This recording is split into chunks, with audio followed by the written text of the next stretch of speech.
Russia was the Union of Soviet Socialist Republics. And they'd say, oh, but aren't you so glad that you're in America? I said, well, I know a lot of Russian filmmakers, and they have a lot more freedom than I have. All they have to do is be careful about criticizing the government.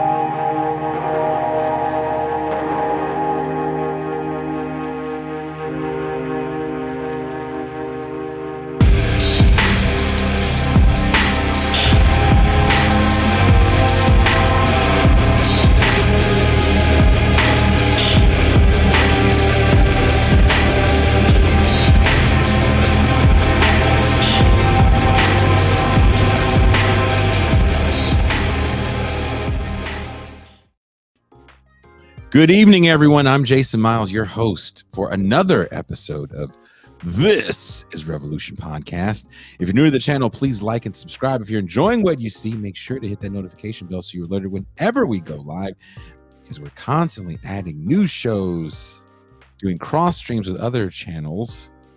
And as you saw with the intro, this is going to be a slight, I want to emphasize the word slight, departure on what we usually do on this channel. This is an episode of Pop Life, where we get to talk more pop culture. Last week, lucky enough to have actress from my favorite movie of all time, Diane Franklin from Better Off Dead. And we asked at the end of the show if her and Amanda Wiss would be down to come on to watch Better Off Dead with us for patrons for movie night. So I'm still waiting to hear back and trying to figure out if we can get those dates to line up, because that would be so much fun. Also, before we start, for you audio listeners, Apple's offering a subscription service. So if you enjoy This is Revolution and you would like to hear all the shenanigans that go on in the champagne room, hear some of the calls. We had two great calls. It took up the whole show last night. Then subscribe on Apple. If you would like access to champagne rooms past and present, be part of movie night, be a member of the live virtual audience for the, Pascal Robert hosted Mau Mau Hour. There's only one way to become a patron, for as little as $2 a month or $30 for the year. It can all be yours. Today, I want to talk a little movie review. I do this a lot with Ben Burgess on his channel, where it's usually a lot of shit talking for like an hour and a half.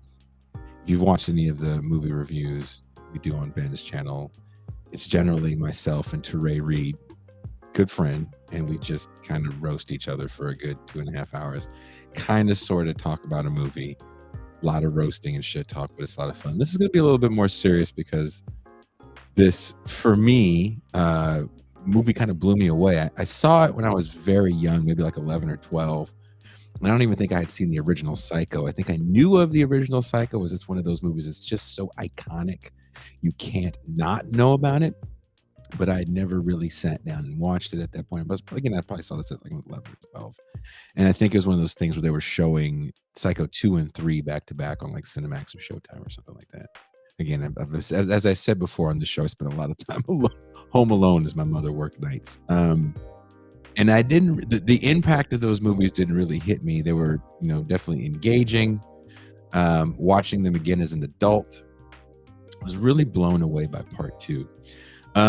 If it ain't broke, don't fix it in Hollywood in the era of the blockbuster in the late 70s and 80s.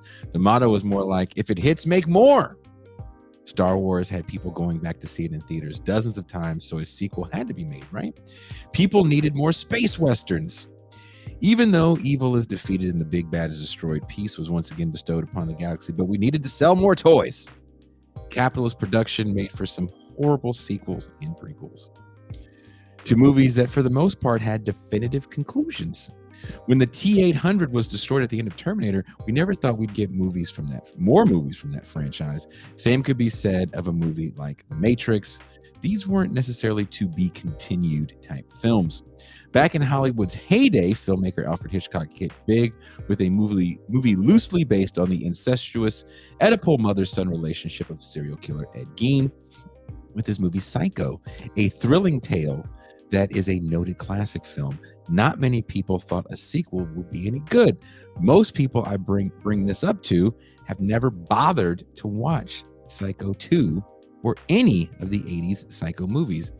This 1983 whodunit thriller is the perfect sequel to a classic film, revitalizing his role as Norman Bates as Anthony Perkins, who stars alongside a very young Meg Tilly, who is perfect as the shy yet seductive small-town waitress Mary.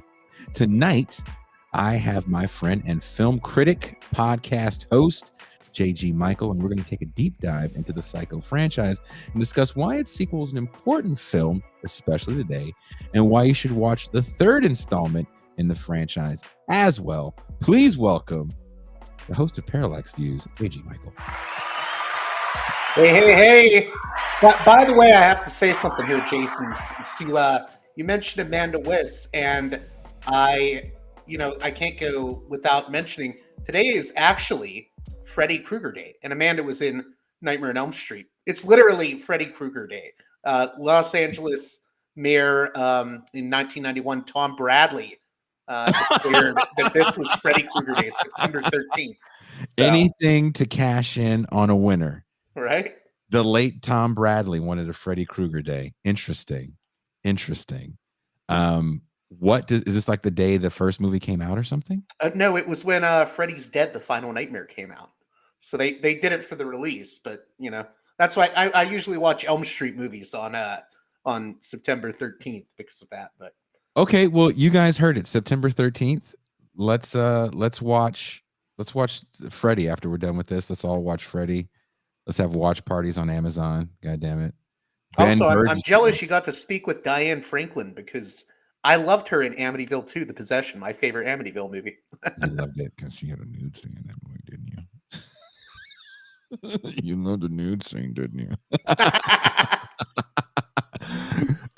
We talked a little bit about that. She's actually very open about talking about all those films, which is really cool. I'm excited. She said she was friends with Amanda Wyss, and we talked about having them both on, as Amanda is Beth in Better Off Dead, and of course she's Tina in Nightmare on Elm Street. So if I could go down the list of all the people that I never thought I'd speak to in my life doing this show, there's so many people I'm crossing off now. I'm like, I just shoot for the stars, because there's people I just don't care to talk to that are like famous, but the people that I would like lose my shit over, if we can get Joyce Heiser on here from Just One of the Guys, right? I'd lose it. But let's talk a little bit about Anthony Perkins. Also, too, JG, if you have any hookups, if anybody watching has any hookups to Meg Tilly, would love to have Meg Tilly on the show. Psycho 2 and now Agnes of God, two kind of slept-on movies starring a very underrated Tilly. The more you know. JG, the term gaslighting, I feel sometimes is used a bit too much today, but this movie, The Story of Norman, is kind of a textbook definition of the term. We mentioned it a little bit off air. Do you want to give people kind of a rundown on Psycho 2? Because there's Psycho 1 ends, he goes to the asylum, and he kind of has that grin, like, I know I'm crazy, and I don't care. And that's how it ends. And the sequel, it starts off with him getting out of prison. And I think, me personally, this story, especially the time it comes out in the early 80s, when we're kind of knee deep in stories of vengeance in urban areas, right? We love these stories about schools gone awry,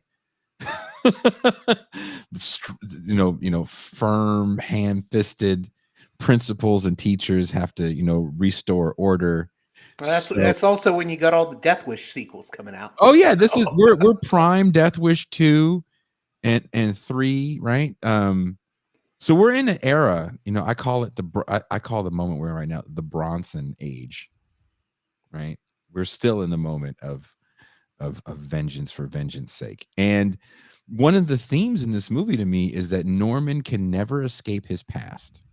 And the only people that actually are allowing him and they're kind of doing it as this good-natured gesture to maybe get into the pearly gates or the Christian. I figured it was a Christianly thing to do to give you a job, to welcome you back into society. Well, I mean, it turns out that the woman who said that to him has her own, Right. craziness going. I mean, that's what's funny about the movie, right? Like, one of the jokes of the movie, if you want to call it a joke, is that Norman is actually the guy who's trying not to be a monster. He is basically rehabilitated at the beginning of the movie, Hmm. and all the other people around him are the more respectable monsters, and they're slowly driving him insane and back to his old ways. I mean, and it's interesting because you, as the viewer, you're kind of waiting for him to snap. And even though you're rooting for him, you also want to see him snap. You want to see him go back to the old Norman because that's sort of like what you expect, right? You're expecting it, so you're kind of thinking to yourself, I'm not used to Norman as the good guy. I mean, he is the protagonist of this story rather than the villain. Which is odd, right? We don't we don't really see him as that, and even in the first movie, we don't really see him as a gaslit victim. I think you do feel bad for him in a way in the first movie, though. Do you? Well, I mean, he's sort of just this. He's crazy and like sort of abused by his mom. You realize he has like these traumas. I mean, I don't think it's really pronounced, but I think Tom Holland, the writer, was playing off that, Yeah. and then decided to take it in a completely different direction than what the original gave us. The movie starts with Norman, like we said, rehabilitated. He's got a job at a small diner as kind of an assistant cook or a sous or prep cook, whatever you want to call it, in a really small kind of greasy spoon in a made-up city in California. And he's definitely nervous to get back out into the world. And the moment he gets back out into the world, everybody wants to kind of throw shade at him because Everyone he's wants to tear him down. Yeah, he's a madman that committed some horrible crimes 22 years ago. Before we even get into the movie, what was fascinating to me about kind of like thinking about this, Hollywood figured that there was a franchise there, right? As a lot of things are getting rebooted. You get Monster Squad comes out, I think like the next year or maybe even 2 years later, where they're trying to kind of just get the last gasp out of the Universal monsters. I believe there was a Blob reboot. There was the reboot of the Blob, but what's interesting, the Blob with Kevin Dillon. But I was like blanking on the actor's name. But what's interesting about Psycho 2 is that they didn't really have high hopes for this. Honestly, Universal just thought, let's make some like made for cable movies since cable's getting big now. And we'll hire Richard Franklin to direct it and whatnot. And I'll get into who Franklin is later. But there wasn't really any plans to give this a big release. They didn't even know who was going to play Norman Bates at the beginning. One of the people that they had scouted for it was, believe it or not, Christopher Walken. Imagine Christopher Walken as Norman Bates. But Tom Holland, to his credit, wrote a script that was really dramatic bait for Anthony Perkins, who was in the original. And then, Anthony looked at the script, was like, this is dramatic pay dirt for me. I'm really interested in it. Because it takes things into a very different direction for that character, and he's sort of the center of attention. There's a lot for an actor like Perkins to chew on in that screenplay that Holland wrote. So Perkins comes on, and then once it gets announced that he's going to be in Psycho 2, that's when Universal, after all the international attention that announcement got, decides, hey, whoa, we're not just going to make some like little cable movie now. Like, this is going to be a feature-length theatrical film. Mm-hmm. And see, that's what's so interesting about this, because this is also before Nightmare, and this is 83. Right. And I don't think they realized that there was that much, that people would be that excited for a Psycho sequel. But were they? I think it made. I looked in U.S. and Canada. I think it made $34 million on a $5 million budget. So it definitely made its money back and then some, enough for them to make 2 more films. Perkins he directs, and I think he writes Psycho 3, and we will get into Psycho 3 a little bit later. But the need to make sequels, again, a movie like Halloween, which again has a definitive end. Right. It's Halloween over. 2 especially. Halloween 2 that's definitely Carpenter saying, like, I really didn't want to make this, and you made me do it. And what else was Nightmare on Elm Street, not Nightmare on Elm Street, sorry, Friday the 13th is out by now, and I believe they already had a sequel by 81. Yeah.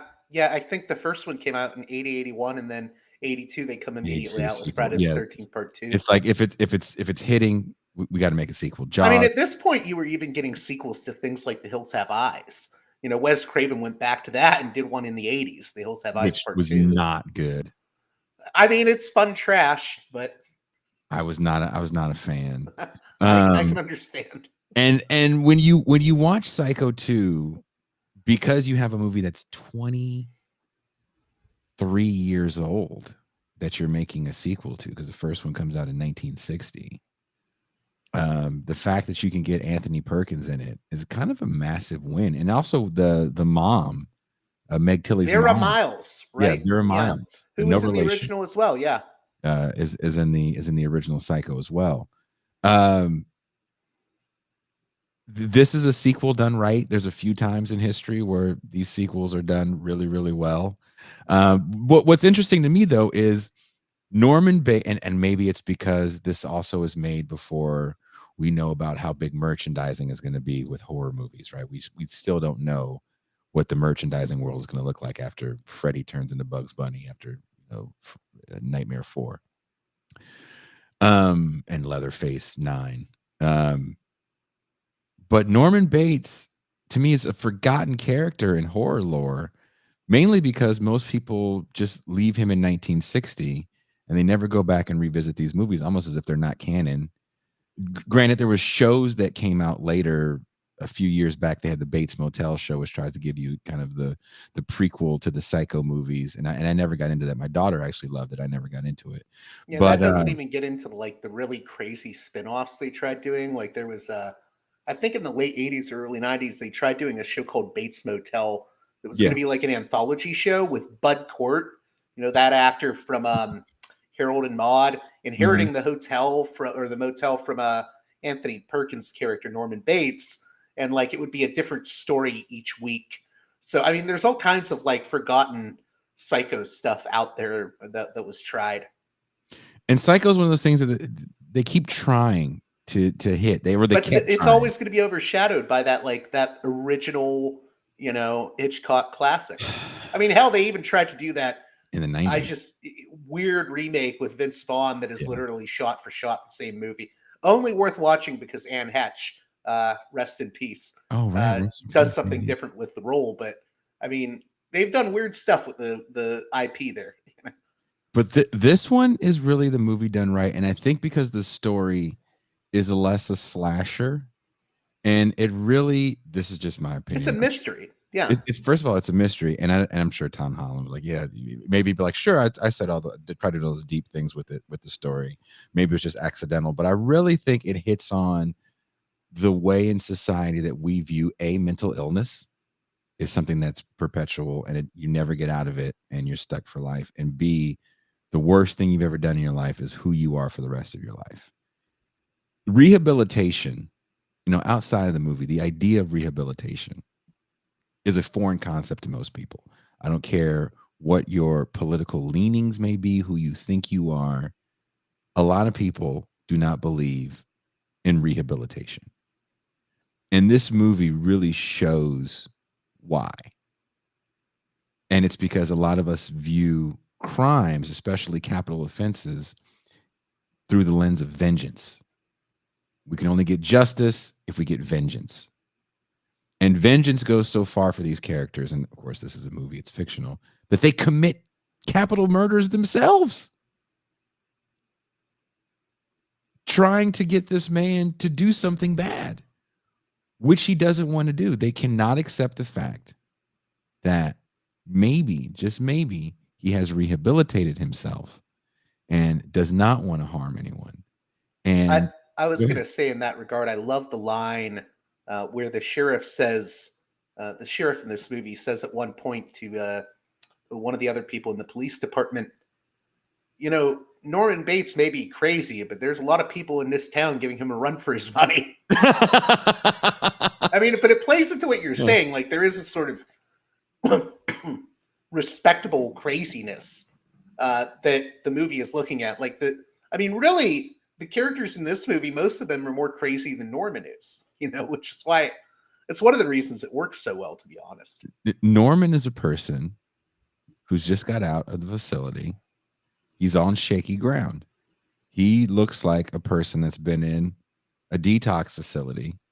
They just got let out into the real world, and they keep walking by bars and liquor stores. Yeah, Right? his facial expressions in this are so weird, almost like comical in a way. He's like looking up and like just like making these weird facial expressions. It's one of the Perkins is, best like you parts of the said, movie. he's chewing it up. He's chewing up the crazy in his latter years. And I felt for, maybe because I've worked with so many people and working with homeless people, and then I'm around so many people like that here in a place where so many people get deported for, like, you know, really, really small. For them people here are deported for some capital offenses. But still, the idea of like forgiveness and vengeance and what justice looks like for so many, I think that's the way we just view justice in this country, particularly, is like, we need our revenge, we need our pound of flesh, and then we can go on with our lives for some reason. And in Norman Bates's case, this guy that takes these lives, kind of unbeknownst to him, right? Because there's a line in the movie too where the Mary character, who is gaslighting him or trying to gaslight him into committing murders again, and she has to finally admit that she was doing something wrong. She goes, "I didn't know what I was doing." And the cop says the same thing Norman said. Right, right. You know? That for me is one of the most interesting elements of the movie is that relationship between Mary and Norman Bates, because she really ends up in a lot of ways doing the same things Norman does. So Mhm. I mean, it's weird because they had a very good dynamic on screen, but behind the scenes, apparently there was a lot of tension, and like Perkins was not a fan of her. Uh, my understanding is that it's because she didn't grow up with TV Meg Tilly, Yeah. so apparently she didn't know who Perkins was, and she Mm. was like, "Why is everyone so excited about him being in this? Like, what about my role?" Yeah. But I Yeah. mean, to be fair, the movie does not work without her, you know, because she goes from like being afraid of Norman to caring about him and feeling regretful about what she's doing with her mother, Mrs. Loomis, from the original film, to being afraid of him again. And it's like she's constantly on this emotional roller coaster ride just as much as Norman is throughout the film. And it's her emotions are shifting from scene to scene, and she's able to pull it off quite well. Well, look, JG, tell people, can you give the people a brief synopsis on Psycho 2?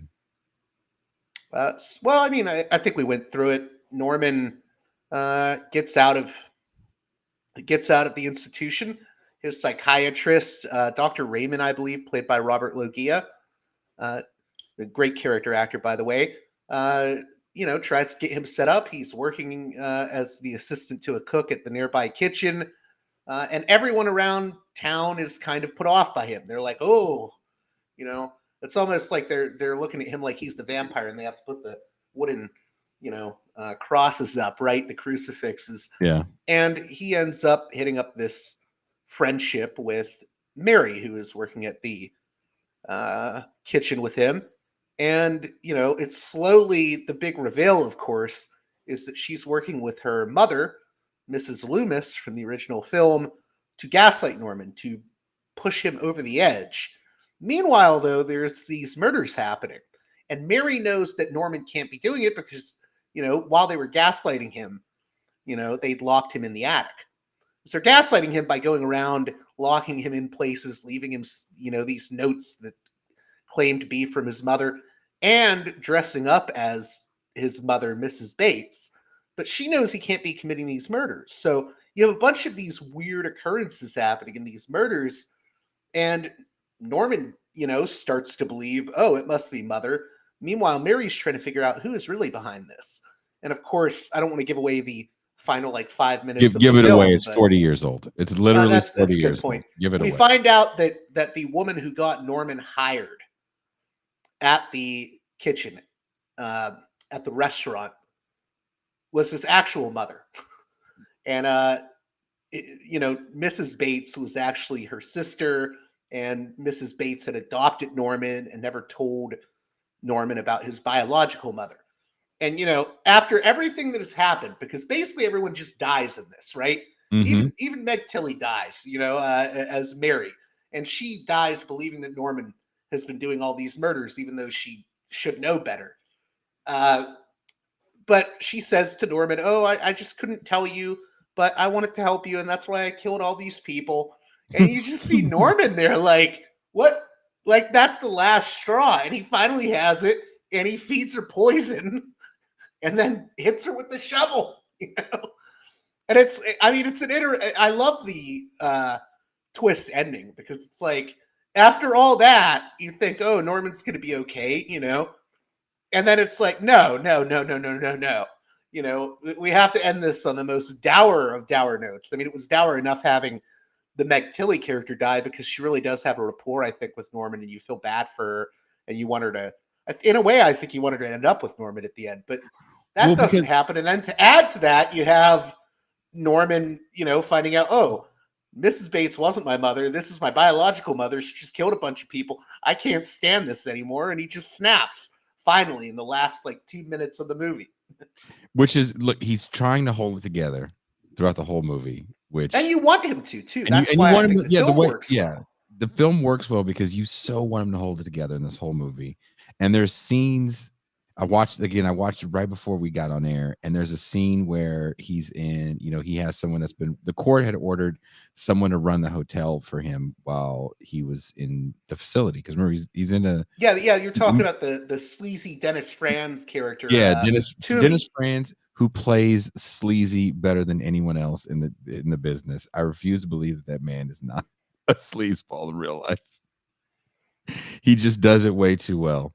But Norman gets to the hotel and meets the guy that's been running the hotel, and is kind of grossed out by the guy. He's like, "You're not a nice dude. You're running a sleazy motel. That's not what this place is, and you're fired. I'm getting rid of you."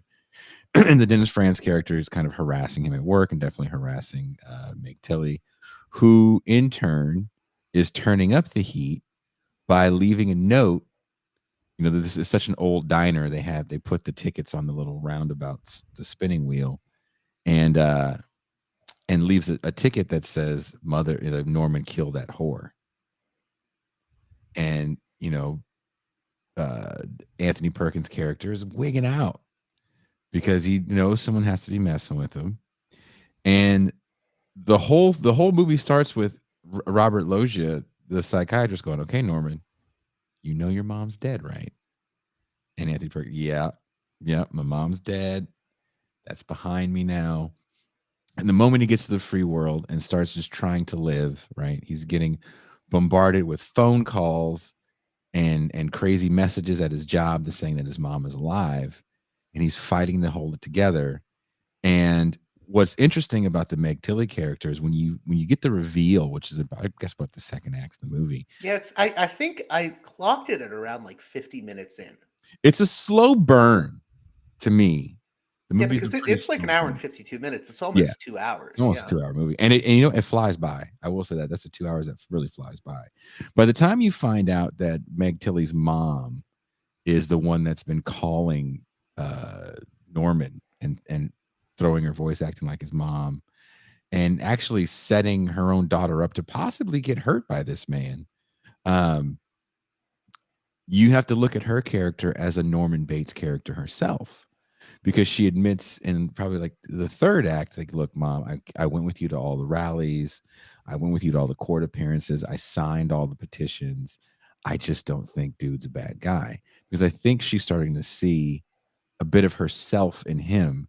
So where he's falling for her, I don't think she sees him that same way. I think she sees him more as of a pathetic character that doesn't deserve this treatment. Yeah, I And think I she think, just views it as morally wrong, really, yeah, what they're yeah. doing to him. And it's like, I mean, I think she comes to realize that I think she's the one character in the movie that really comes to believe that he's rehabilitated, you know? Which is, you know, I think it's a hopeful sign for her that you can get away from this thing, right? Because the whole time, there's even a scene where her mom's like, "Look, just put the dress on one more time, and then he'll commit a murder, and you know we got him." She's like, "I can't do it. I just can't do it anymore." And the conversation they have, those are like verbatim conversations that Norman was having in his head. Because until you get all the prequels and the TV shows and all the other stuff, you don't really know what his relationship is really like with his mom. But again, this is all based off Ed Gein, who had a very odd relationship. I believe he had an incestuous relationship with his mother that was forced upon him, if I'm not mistaken. Um, and you know that's what they're playing off of that as well with the sequel. That this guy has he's a child. He's a literal man child. And I think Anthony Perkins portrays that very, very well. He's a man child that spent because he's supposed to be what, like 20, 21 or something like that in the first movie. Yeah, in the first movie, I believe that is the case too. So he was, and then he goes into a facility for 20 some years. So if you've ever been around people that have been locked up for long periods of time and they got locked up young, that's when you kind of stopped maturing. You may be 50 years old walking around, but there's a lot of life you didn't get a chance to live when you're behind bars like that. So Norman doesn't know how to get along with the opposite sex, and you know I think that's why the relationship with them is so cute and why those two play it so well, because there's something about a young Meg Tilly. I think she's a little different now in her older age, but she played shy innocence perfectly. This movie and like Agnes of God. Yeah, I'd agree with that. I think the other thing at work there is, I mean, Tony Perkins himself, in some ways, as an actor, uh, I think he was drawn to doing this movie probably because he felt like an outsider in some ways. You know, there's the famous talk of whether or not Hitchcock wanted Perkins in the movie because he looked at Perkins and said, "Oh, this guy is, you know, a gay man." Mhm. I Mhm. guess Hitchcock thought he could portray this role because he's sort of an outsider and he's in the closet about stuff. He understands what Norman is going through. That, just the sort of having to hide, personalities and whatnot. I guess that was Hitchcock's thinking. But I think that sense of, you know, Norman really is an outsider. And I think Perkins probably felt the same way in some ways because, I mean, this is the 80s. We're on the cusp of the AIDS panic and a lot of homophobia. So I think there was something in that character that he probably related to. And I think it works very well. Oh, it's funny that you mentioned the sexuality of Anthony Perkins, because Perkins is in a different kind of Hollywood where you could lose everything from gossip, kind of TMZ level magazine people trying to out you. If you've seen a movie like Hollywood or LA Confidential, that's a big theme in LA Confidential. Anthony Perkins, if I'm not mistaken, was in a long time relationship with Tab Hunter. Um, and they would hide their relationship when they would go out because they would both date the same Hollywood starlet. There was a woman they were both friends with, and one magazine would say Anthony Perkins with his girlfriend, I forget her name, and then you see Tab Hunter with his girlfriend, but so they could all be at the same table and go out and kind of live a life and not have people question it too much. Um, so man, Hitchcock really had some great casting chops in knowing that he could manipulate that. And Norman, Anthony Perkins, to his credit, I don't know was he ever out? as a gay man? But until I actually don't know. I think he may have been later in his life, but I could be wrong about that too. yeah, but that, phew, man, damn it, Alfred. Is this Hitchcock's best movie? Psycho? Are you asking me? Yep. I'm weird. I like some of his the stuff he made closer to when he was about to pass away. I'm a big fan of Family Plot, and I love The Birds, but yeah, Psycho is right up there. You don't think it's the best?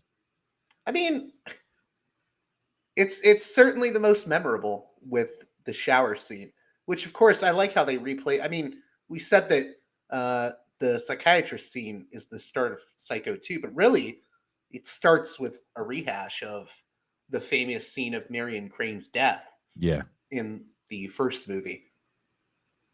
Which was great, right? Just to remind you of what you're watching. And it's in black and white, and then you go to color. And it's, I mean, the way it was, the transition is very seamless. Now, tell us a little bit about the director and writer of this film. Okay, so Richard Franklin directed this. He is an Australian filmmaker. He ended up at the University of Southern California, and he was a devotee of Alfred Hitchcock very early on in his life. I think at USC, he arranged a screening of Rope, and then eventually he actually, met Hitchcock. They became friends. I think Franklin was even on the set of, I believe it was Family Plot at one point. So he was a real devotee of Hitchcock. And also, it's interesting, he went to USC with John Carpenter. And you can tell there's a lot of connections between him and Carpenter through his movies. I'll get to that in a second.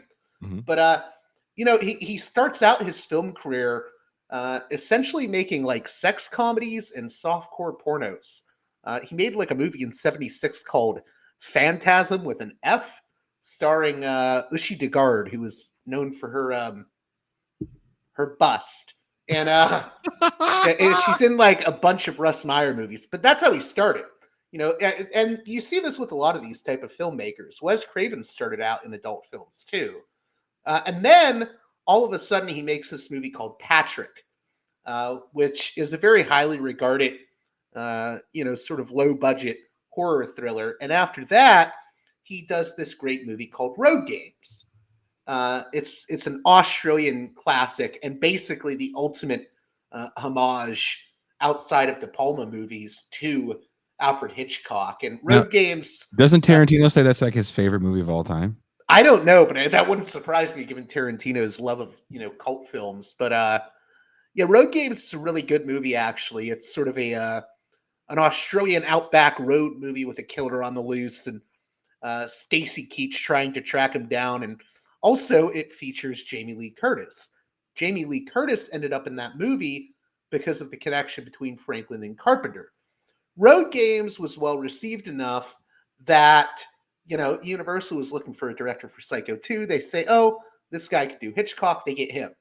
Mm-hmm. And then, again, the Carpenter connection comes up a second time because who is the cinematographer that Franklin hires? It's none other than Carpenter's favorite cinematographer, Dean Cundey, who these days, a lot of people know him for stuff like Ace Ventura. Mm-hmm. But Dean Cundey started out as the cinematographer on all of the biggest Carpenter movies that we know and love. So, or the ones we most remember, like Halloween, The Thing, The Fog, etc. So Franklin really got together a lot of great people to make this movie.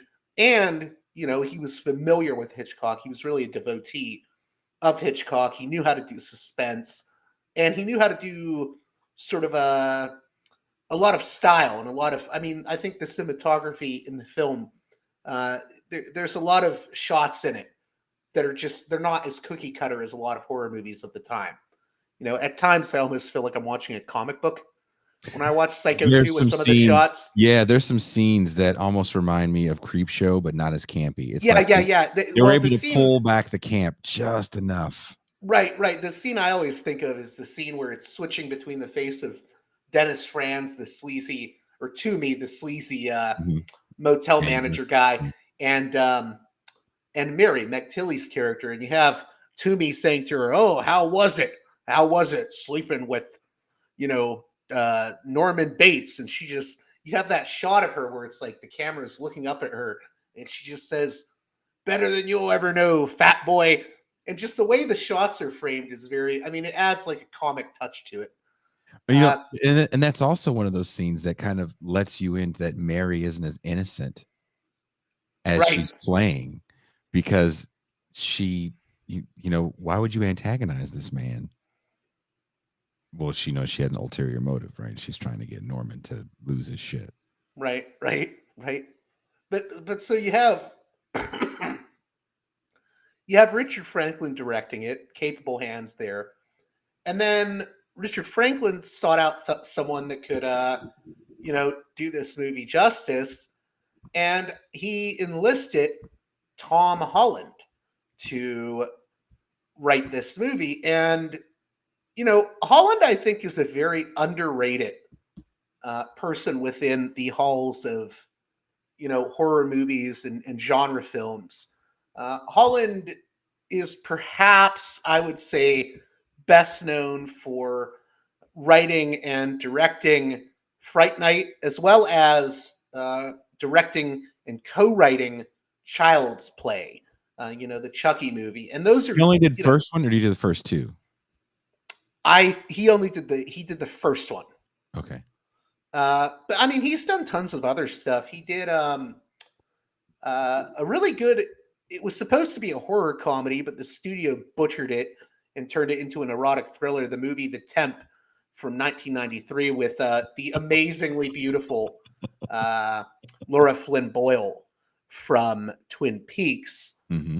And they butchered that movie. Then he also did one of the more funny Stephen King adaptations, Thinner, which is the only movie I've ever seen where you have like Roma casting a curse on some white dude, causing him to like get thinner and thinner. So the white dude decides to respond by hiring a like mob assassin to go and kill like these Roma gypsies. I mean, it's a very weird movie, and it's very funny, and it's not racist. It's actually like a very pro Roma movie ultimately.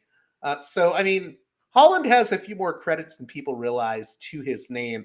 I think before Psycho 2, he had written Class of 1984, which is sort of an exploitation cult classic, and also one that I really like called The Beast Within, directed by Felipe Mora, which is, I wouldn't say it's a werewolf movie, but it's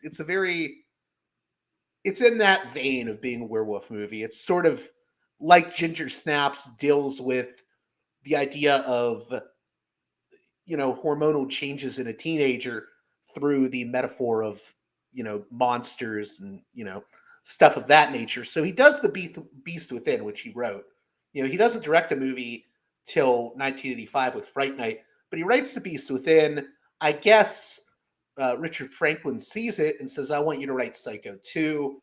And he writes Psycho 2 with it in his mind that he's going to get Perkins to do the movie. And, he says, if it hadn't been for Perkins, this movie would have gone nowhere. It would have just been on cable, maybe like HBO or something, and probably would be forgotten.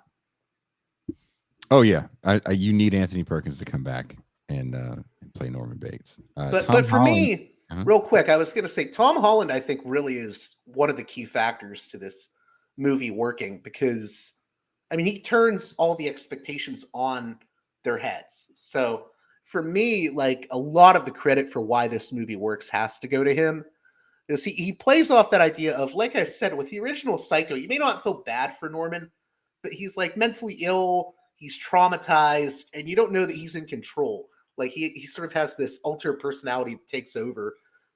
Whereas in the sequel, it plays off his vulnerability.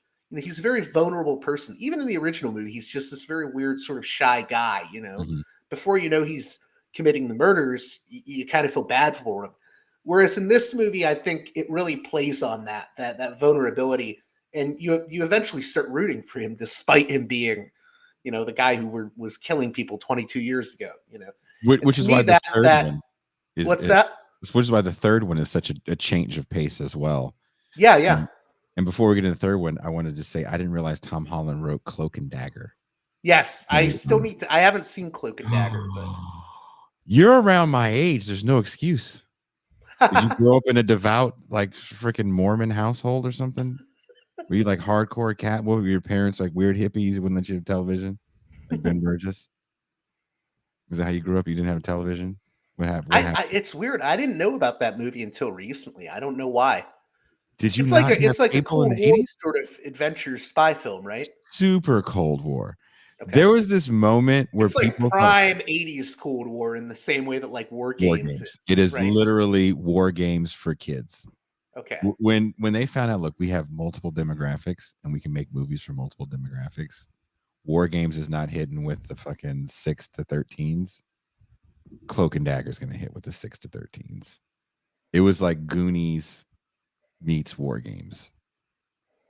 Because in War Games, right? Oh God, what is his name? Ferris Bueller. I can't think of his real name. His name's gonna be Ferris Bueller for all intents and purposes tonight.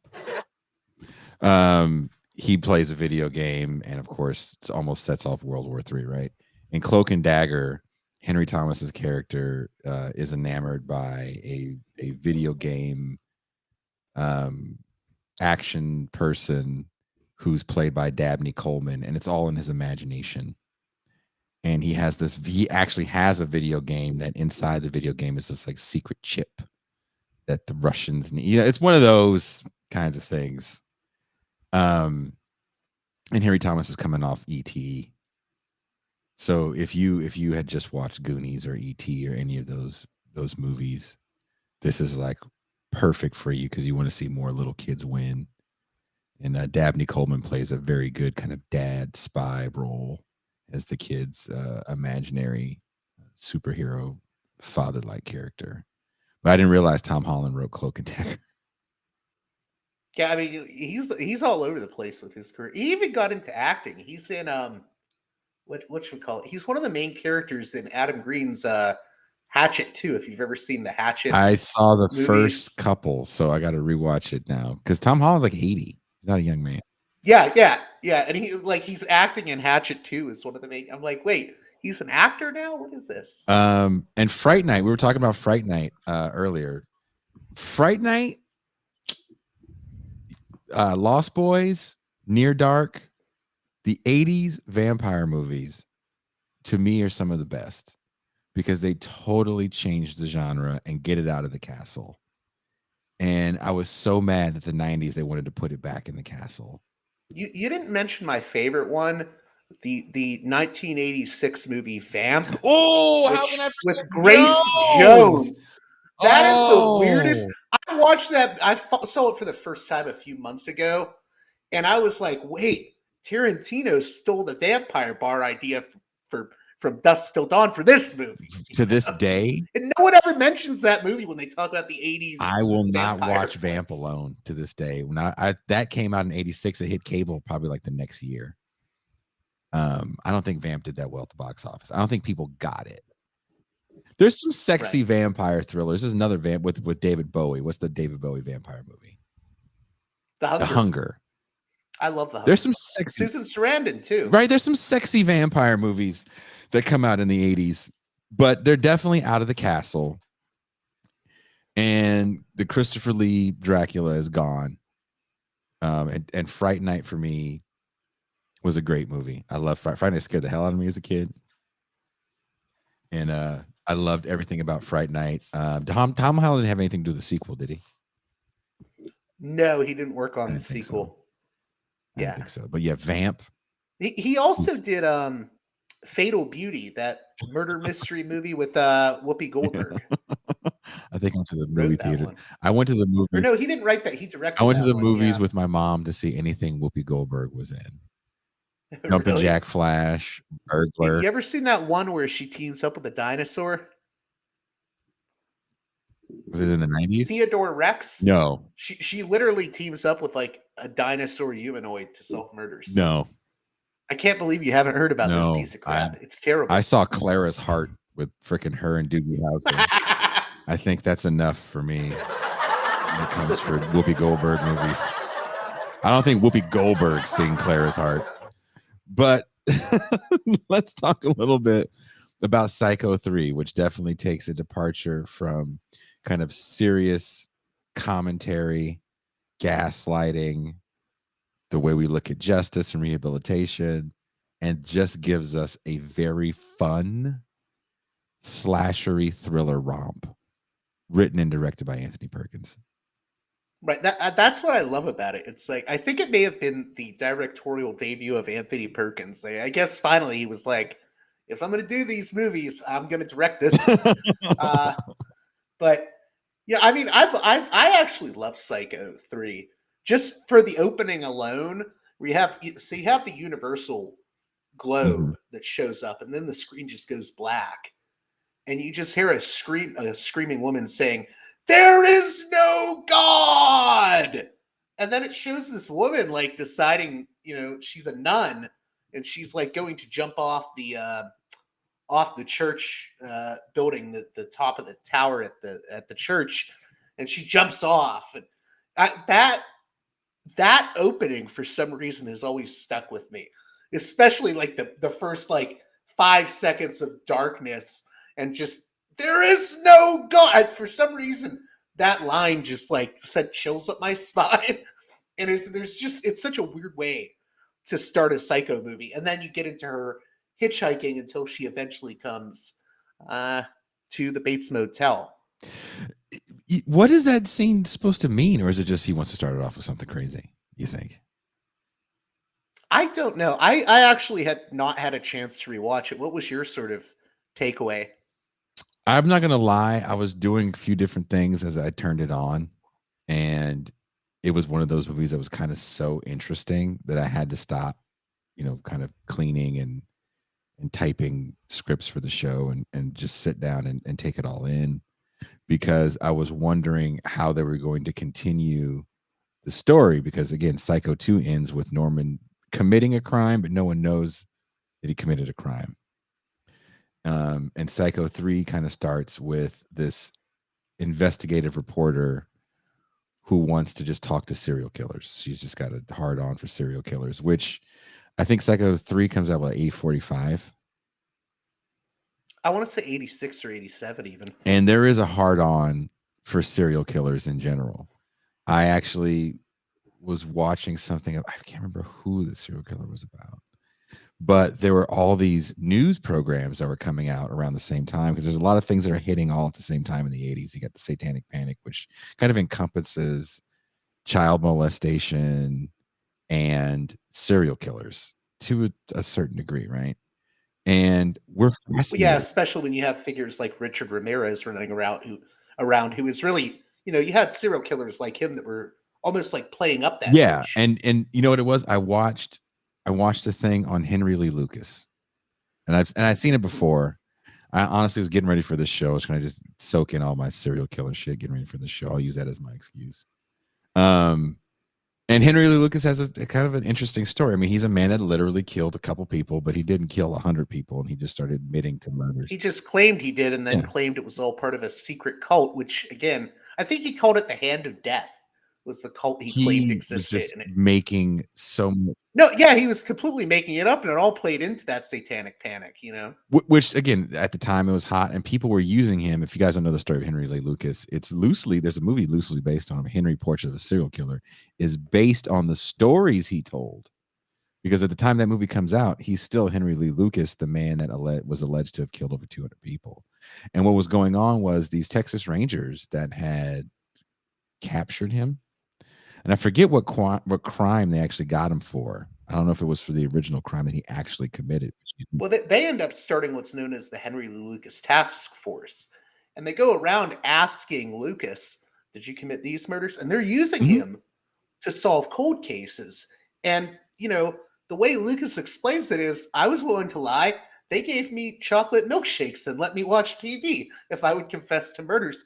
Oddly enough, there's a movie that came out before Henry, Portrait of a Serial Killer. It was made around the same time.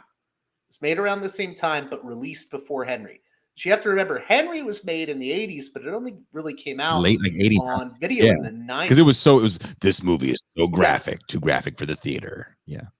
Yeah, and it only came out really because people like Roger Ebert were big fans of it. But there's another movie that less people know about called Confessions of a Serial Killer. It's a movie that's made for peanuts, and for some reason, Henry Lee Lucas in it is played by Robert Burns. And Robert Burns, for people that don't know, was the set decorator for Texas Chainsaw Massacre. But I'm going on a bit of a tangent.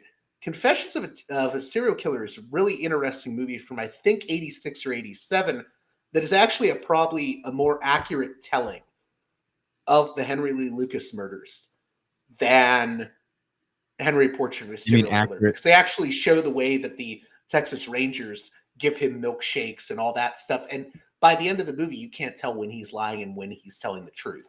And that movie just came out in an uncut form on different streaming services, including YouTube and iTunes. Oh, wow. And I would suggest people watch it. But I've gone on. No, a I tangent. want My to check that out apologies. because the Henry Lee Lucas story is so fascinating because you have this guy that, what JG is saying is that he was solving cold cases, not just in Texas where he got caught. He's solving them throughout the country. So cops from all over the country, if they have a cold case and they want to get it off their books, they're going to Henry and they're asking him leading questions. And sometimes the Texas Rangers are finding out information about the case. So when Henry's questioned, he can give all the right answers.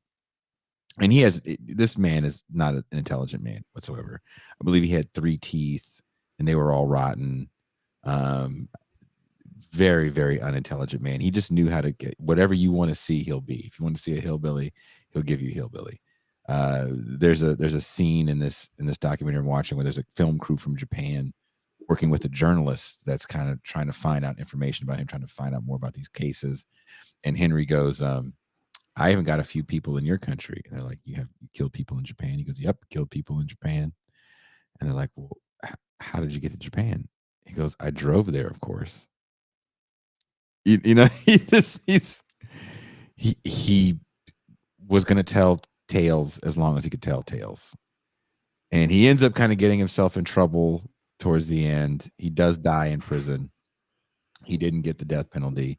And that's one of the few. Yeah, I think it was actually George Bush that Bush commuted the Jr. sentence. Communes the sentence because he says there's so much wrong with this case. And remember, he served time for the person that he killed. He killed his mom, I think. He killed his mom and another young lady. Maybe, I don't know if it was a girl he was dating or if it was a little girl. I know she was young. But he did kill 2 people, and he served time for that. And there's all these other murders that he was serving time for. He was so off, he had no idea. He was just adding years to his life. He would fly all over the place testifying that he killed people that he didn't even know. Well, both him and we have to mention his partner, sidekick, Otis Toole, who was even worse off than him mentally. Yeah. I mean, you could tell they're, I mean, they're. I hate to put it this way, but they're like, you look at pictures of them and they're characters out of a Texas Chainsaw Massacre or Wrong Turn movie. I believe slack-jawed yokels is kind of the terms you hear people say. They really were that way, and just kind of admit to any and everything you wanted to hear. And yeah, and when asked why he would do it, why he would make all these false confessions, Henry would just be like, "I'm treated like a king here. I get TV and chocolate milkshakes. Yeah. They buy me burgers." I mean, to him, that's what it was, being treated like a king, because he was from such poverty and such a horrible background. To him, just having that was good enough. And you got to keep in mind too, he was also had a nice familial relationship with. There was a nun there that was very motherly, and these 2 Texas Rangers weren't mean to him. So he had the best relationships of his adult life in prison, confessing to crimes he had never done, than he ever had in the free world. So you can understand, but where, people get pissed off about the Henry story is George Bush Jr. kind of catches a bit of a hellstorm as governor of Texas, because he also does this as he's getting ready to run for president in 2000. Communes the death sentence. Again, Henry Lee Lucas does die in prison. And Bush kind of stood firmly by that decision to not execute a man. He didn't say he was innocent. He never said he was innocent. He said, questionable at best, the to what he had confessed to. And there was a bunch of women, mostly surviving family members of people that were murdered. They thought they were murdered by Henry Lee Lucas, and they, fought George Bush tooth and nail for a very long time. Very, very vocal about it. And it wasn't until DNA evidence becomes a little easier to manipulate that they found out, actually, of the 200 people that Lucas claimed to have killed, 20 of the actual killers were actually found through DNA, because certain police departments agreed to open up those cases. And I know some of them were from these people, this small group of women that were very, very vocal about Henry Lee Lucas getting the death penalty. And they found out that, he had never killed their family members. But of the 180 cases, all those police departments are like, we're not reopening shit. It's done. He confessed to it. That's all we need. It's a wrap. So that's the Henry Lee Lucas, in a nutshell story. But it's important to talk about, because this is the period where everyone is gaga for serial killers in pop culture, basically, and that's sort of the background that's the backdrop of Psycho 3 in a lot of ways. Yeah, because Richard Ramirez, I honestly believe in my soul, had they tried him for the child molestation cases, would never have been the quote unquote heartthrob that he was to many, had they known about all of his crimes. And I think because no one finds out about that, I didn't know about that until the documentary came out about 4 years ago. Did you know about that beforehand, JG? No, I didn't. Oh yeah, he molested like 30 or 40 kids. Wow. And the DA was with one of the girls who was going to testify, because you have to testify, each one has to testify for each count. And she was 6. He didn't kill him. He would take him to his house, do unspeakable things with him, and then drop him off with money to call home. And the little girl was ready to testify, and the arresting detectives and the DA were so kind of moved. They were like, we can't have 45 little kids on the stand reliving the worst day of their lives. We have him on the murders. We don't need, this is literally nothing. When it comes to sentencing and death penalty cases, what is this at this point? So they didn't charge him. Wow. They decided not to go through with it. It's crazy, right? Yeah, I'm trying to take that in. Yeah. It's a crazy tale, because I did not know that was part of one of the things that he did. And it was just so easy to do in the neighborhoods he was in, which were kind of predominant. For a while, he was in a lot of Latin neighborhoods, Latin suburbs, that people just kind of weren't really checking for those kids.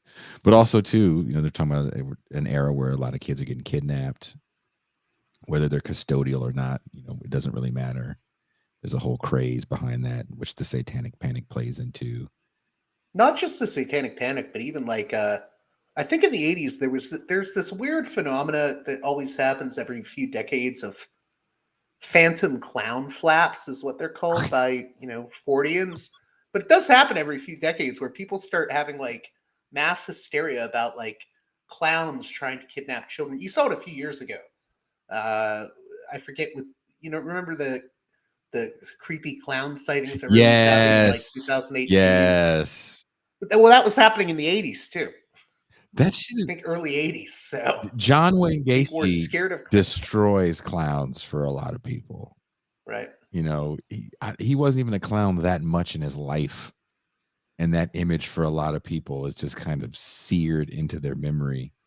This is what evil looks like. It's a, crazy man in a clown costume, with the body count in his basement. Which again, Psycho 3, we have Norman Bates. He's back. To most people, he's innocent. He's a victim now, right? Because of the second movie. But he's using the victim card to go on a little bit of a killing spree. You want to tell us a little bit about Psycho 3 there, JG?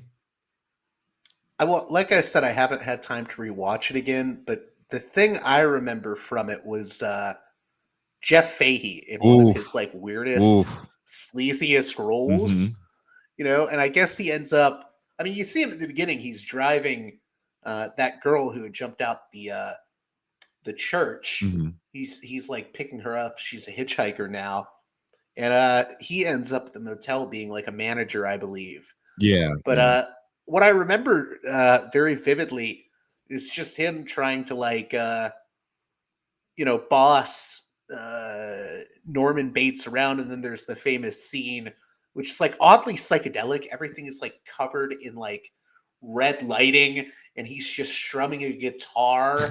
And he has Norman Bates's mom sitting there, and he's singing to Norman. And he's like, "I'll reveal everything." And it's one of the moments in the film where I think you go back to almost feeling bad for Norman for a second. Well, he's kind of constantly surrounded by horrible people, right? Right. Back to the whole, this guy has never been allowed to grow up. He's forever a child. The second movie isolates him even more, right? Because the one person that he kind of felt a kinship with, because he can see her dealing with the same kind of mom drama that he has, which is Meg Tilly's Mary character, who in a deleted scene survives. Did you know that she survives? No, I didn't realize that. The deleted scene, she survives, but she goes into a mental hospital. Dun dun dun. That they just didn't air it, so we just think Mary's dead, right? So in part 3, again, you have Norman dealing with just horrible people, and there's kind of no one looking out for his best interests. And because of his upbringing and the shame that was brought upon him for trying to have any sort of adult relationship with the opposite sex, in comes his mother in his mind and just destroys everything for him. And I don't think the movie is that complex of a psychological drama. It is a very, like I said, a fun kind of. Oh, would you call it? I wouldn't call it a slasher. What would you call it? I mean, it's the closest to a slasher. I guess that we get from the site. I don't know, maybe a like quasi Yallo movie. Yallo. Yeah. I wouldn't doubt if Perkins was watching his fair share of Italian giallo. Well, just that red lighting in some of the scenes, I'm like, oh, this reminds me of Argento, man. I would not doubt if he was watching like opera. What else came out before that Argento did in the 80s? That was pretty good. I think Phenomena just came out like a few years before. I wouldn't doubt if he was watching the Argento movie with the great Jennifer Connelly, most gorgeous. Oh, Phenomena, the crazy! Oh, that movie is so crazy. I love that movie. That movie is so crazy.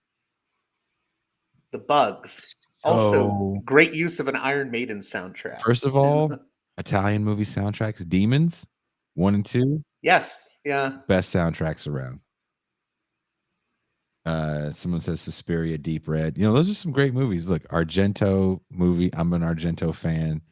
I recently read somewhere that the Dracula 3D movie he did that was not very good. He made not very good on purpose. I have refused to watch it because his latest movie, Black Glasses, I loved that movie. That was like a big return to form. Or I think it was called Dark Glasses. Dark Glasses, yeah. But it's on Shudder now. But it's not really a Yallo because you know who the killer is. But it's probably his most, I don't want to say left wing, but it has sort of a a pro-social politics to it, because it's really about a blind woman and this little kid who he's from like an Asian background. So there's this idea in it of this little Asian kid and this blind woman having to work together to Mhm. survive and not get murdered by this killer, to outwit this killer. And there's like something weirdly pro-social about the movie, and the fact that it came out around the pandemic, and Argento was apparently like terrified when the pandemic broke out. And Mm. he made this movie that was very pro-social and sort of about, you know, how we need to rely on each other to get through things. It's actually a Interesting. weirdly sweet movie for I, Argento. I have not watched it. I think that's actually one that's in Italian, right? Yes. Yeah. Yeah. Yeah. So I have, because I usually watch stuff at night, and I cannot stay awake to read a movie. Like once I'm done with this stuff, it has to be over. I can feel you on that, but I'd make an exception for that one. I will have to make a weekend morning exception. I can make the house dark enough to make it creepy. I've never seen Psycho 4. I think I've seen Psycho 4. I don't remember it. You said Psycho 4 I is actually have vivid memories of, and it's weird. So that movie was directed by Mick Garris, who Oh, Mick Garris is like big in the horror movie community. Mhm. I've never like had a real like movie of his that I thought was like, oh, I'm blown away by He this. did May, didn't he? No, that's Lucky Lucky McGee. McGee.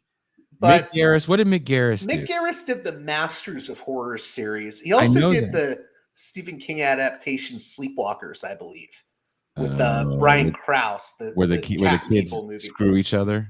Yeah. The parents screw the kids. Yeah. Yeah. Well, the cat woman and her cat Her son. cat son. Yeah. Yeah.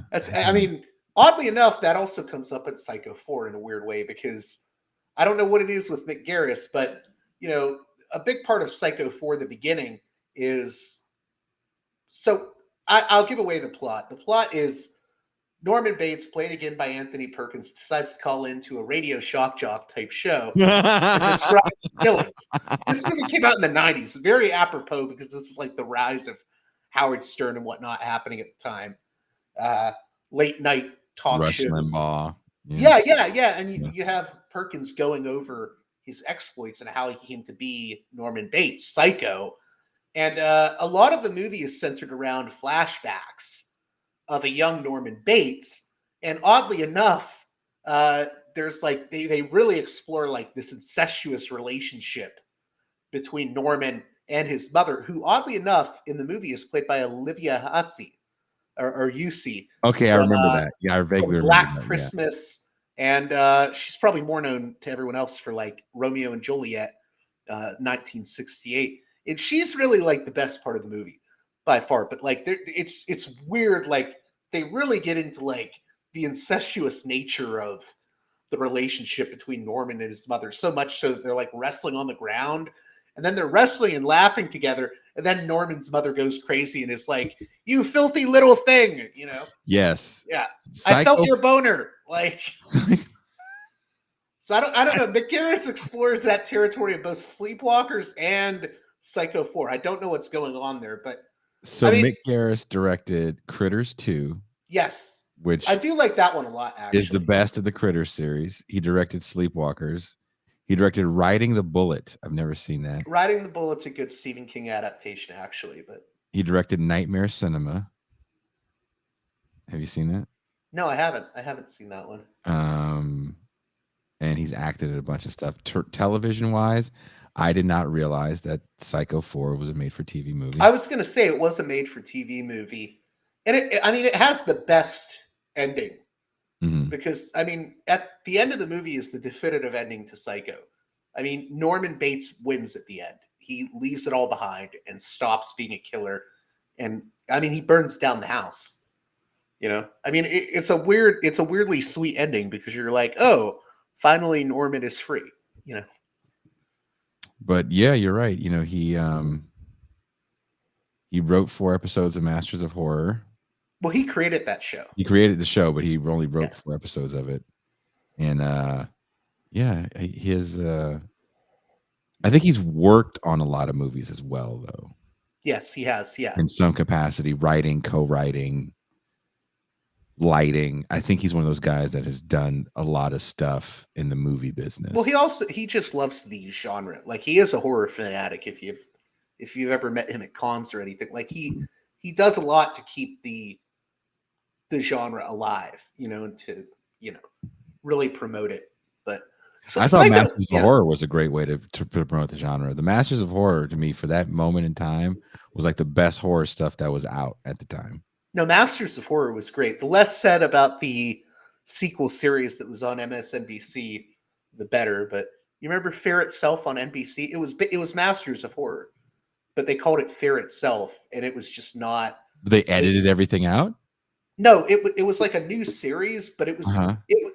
it was supposed to be season 3 of Masters of Horror, but they called it Fear Itself, and it was on NBC. It was on NBC, Uh-huh. so they couldn't really do the stuff they did on Showtime. Oh my God!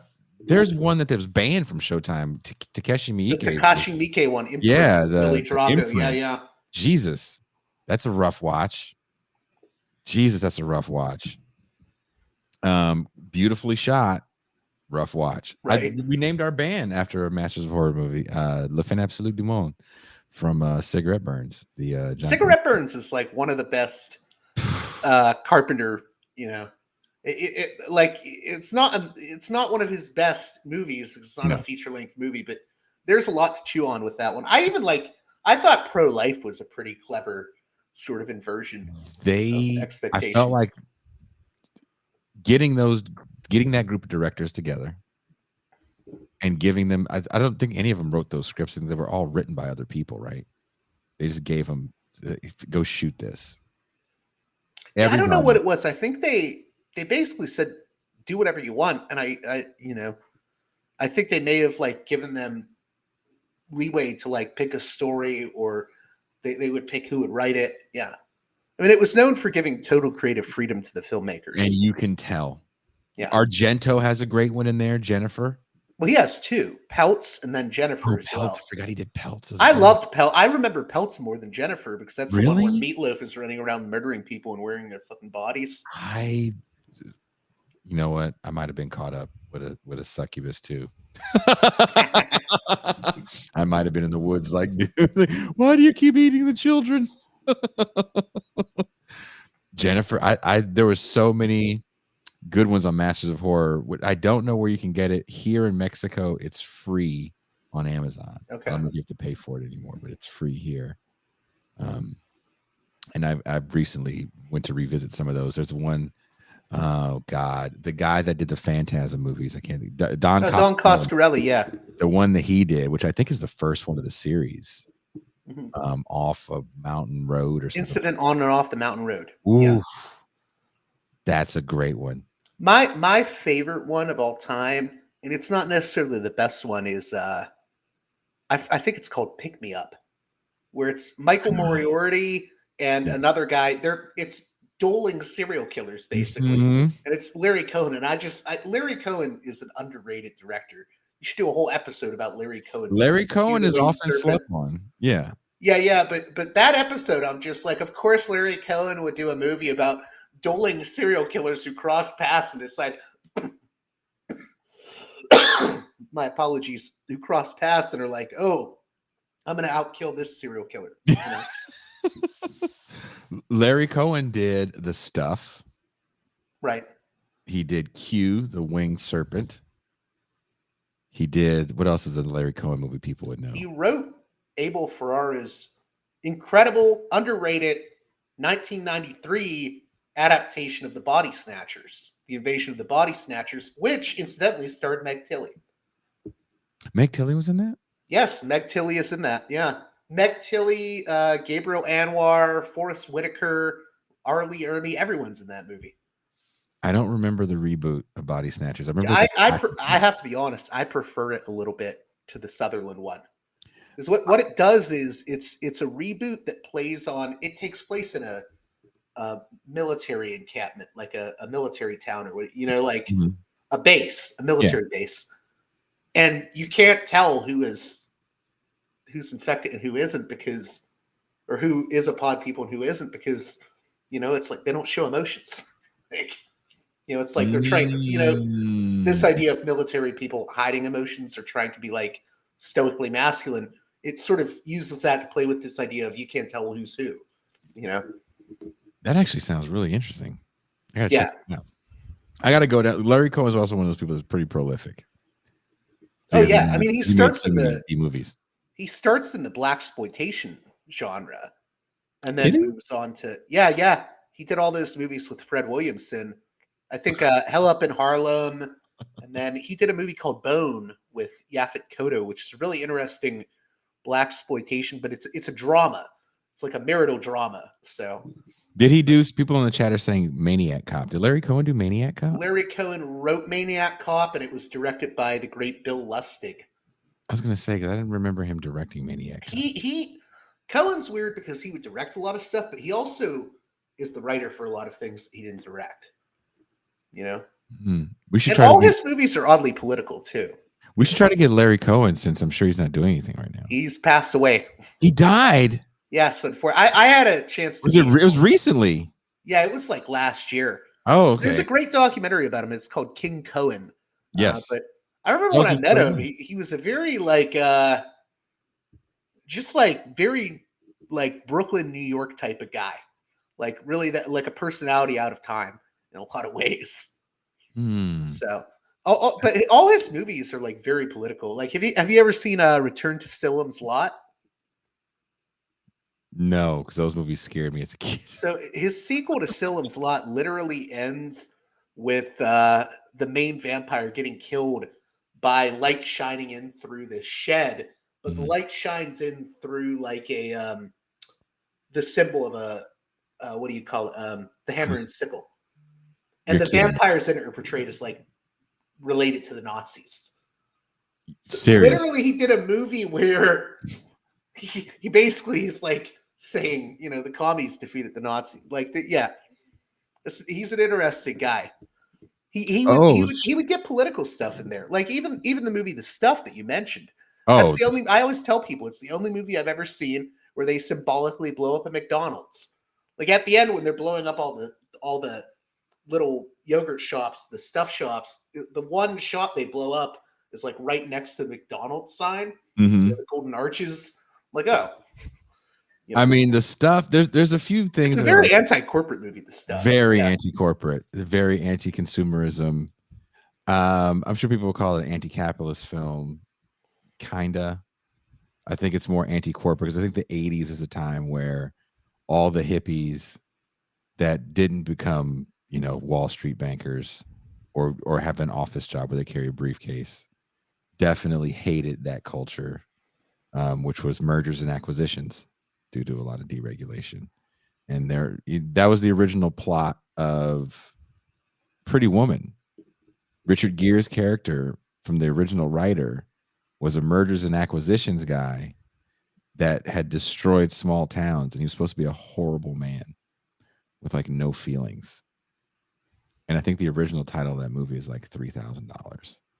Well, because that's the guy that wrote it was writing it in donut shops all night in Hollywood, and he would come across sex workers that were from small towns. And the more he talked to them, the more he realized their small town had been kind of destroyed by these mergers and acquisitions where work was moved to places where it was cheaper, usually overseas or down south. And they had lost everything, so they came to California looking for work and ended up getting into sex work. And the more he talked to them, he would find out that they kind of enjoyed these weekends to Vegas with these rich dudes because that's when they would get, you know, big money like $3,000, and that's where that comes from. Wow, I didn't know that. Yeah, the Disney made that movie. Remember that? Right. That saved them from financial ruin. Disney made a lot of weird movies over the years. I still think Tron is a classic. I mean, now it is, but it was not a hit for them when it came out. It's very, very true. We could do a whole nother. I don't know if you're a Tron fan. We could do a whole other episode. I need to revisit the Tron movies. Just watch the first one. Right. I mean, the sequels don't exist for people like us. I have young kids. They were young at the time, and we went to San Francisco to go see the sequel to Tron because they didn't understand the first one. They wanted to see the second one, and I fell asleep so quick in that second one. I was like, "This is stupid." Jeff Bridges is Jesus. What the hell's going on? So, This movie ain't right. so since we're talking shop about movies outside of Psycho now, I do have to recommend one movie. If you enjoy Anthony Perkins and Psycho, and you also like B-grade trash horror, and I say that with love. Trash to me is great. But there's this movie that came out in 1988. It finally got a Blu-ray a few years ago, but it's called The Destroyer. And for some reason, it wasn't marketed as a horror movie, but it's like a slasher. It's one of the only movies. I think it's the only movie to star in the lead role Lyle Alzado. I don't know if you remember Lyle Alzado. Yes, played for the Raiders and the Broncos. Yeah. Big football player, but definitely roided up. I think he died of brain cancer. But Brain cancer. Yep. Yeah, a lot of people thought it had to do with steroids. He said it had to do with steroids. Yeah. Yes. But he stars in it as this guy who gets the electric chair. And then this movie crew decides to make a movie in the prison where he was executed. And it's a trashy women in prison movie directed by a sleazy director, a sleazy filmmaker. And the filmmaker is played by Anthony Perkins. Really? Yeah. And then Lyle Alzado comes back and starts killing everyone, with chainsaws and all this other crazy stuff. Destroyer is on my list of movies because as I go down the list of trash cinema on Amazon, so you know how Amazon will recommend more movies for you to see. I'll go down that recommended list. So if you pick one, it's like, oh, maybe what about this? And then I'll go down that list and try to find more. And I'm still a child of the video era where the cover will get me to want to watch a film. And sometimes they don't have the actual cover. That's what sucks about finding stuff, through the streaming era. It's not always the original artwork that was on the cover. Sometimes it'll be like a scene from the movie, and that's I'm not gonna watch. I'm not gonna want to watch that. But if you have the original like the cover for the movie The Exterminator, I'm watching that every time. Right. There's a flamethrower and a weird helmet. Every time I'm watching that. All 9 of them. Rotor, I'm watching that. Well, Destroyer has a great. If you look at the cover, it's just this great cover of Lyle Alzado with a machine gun. Yeah, he's got a machine. Yeah, okay, yeah. I saw that. I was like, yep. Right. Well, yeah, you get to see Anthony Perkins being a sleazeball in it. Half the movie he's going around oh, you need to take off your shirt, show more boobs. Women in prison movies were very popular in the late 70s throughout the 80s. And, I love the women in prison movies. And are we supposed to say that on air? Are we supposed to make those inside thoughts? I don't know if we're supposed to admit that on air. What do you mean? I have no shame, dude. I love movies like Reformed Schoolgirls with Wendy O. Williams. With Wendy O. Williams from was it 86? Yeah. And she did the soundtrack for it, right? What's that? Reformed Schoolgirls. Yeah. Yes. I love that one, and I love what was it? Caged Heat with Linda Blair, John Vernon. And, is that the one? Is that the one where Linda Blair goes and holds someone hostage? Or is that Savage Island? I think it may be Savage Island. You've seen Savage Island? Did I have a what do you call it? Streaming. I have a subscription to Full Moon Streaming. They have all this stuff. Full Moon. Full Moon. Puppet Master. That's how dedicated I am to this. Besides the Puppet Master movies, some of the other stuff that Charlie Band put out is because Charlie Band didn't do Extra, did he? No. Was that New Line? Extra was some weird British production. It was a British production, but I felt like an American company put it out. I mean, knowing Charlie probably illegally released it on one of his VHS labels. I've interviewed his wife before, actually, on my show. He's not dead, is he? No, Charlie's still kicking. I mean, Charlie just released the first feature-length Full Moon movie in years, Subspecies 5. Jesus Christ. I mean, But I mean, yeah, I mean, he's like the little engine that could with his stuff. All these guys to me are massively fascinating. Charlie Band, Lloyd Kaufman. Lloyd Kaufman over there at Troma. These guys, streaming hasn't stopped them. The morality police from the 80s didn't stop them, because people have to remember, in the 80s the big studios were looking at these little bitty guys making millions of dollars selling video cassettes to mom and pop stores as a problem to the industry, that they were going to kill the industry. If you remember that, people are like, oh dude, video cassettes are going to just destroy everything that we love and hold sacred. I do think there's a massive difference between video cassettes and streaming, and I do not believe you can draw a direct parallel there and say, see, it's all the same thing. It's worlds different. The money, first of all, you had to pay to rent a video, first and foremost. Right. You don't got to really pay that much for streaming services. $10 a month is not the same as $3 a video cassette. So there's right there, you have massive differences between the two things. And the amount of money that the Charles Bands and Lloyd Kaufmans and even Roger Cormans were making in the heyday of video was pretty big, because you figure there was like 50, 60,000 mom and pop stores that needed to carry at least. No, they made big money, but they often did it by breaking a lot of rules, and union rates be damned.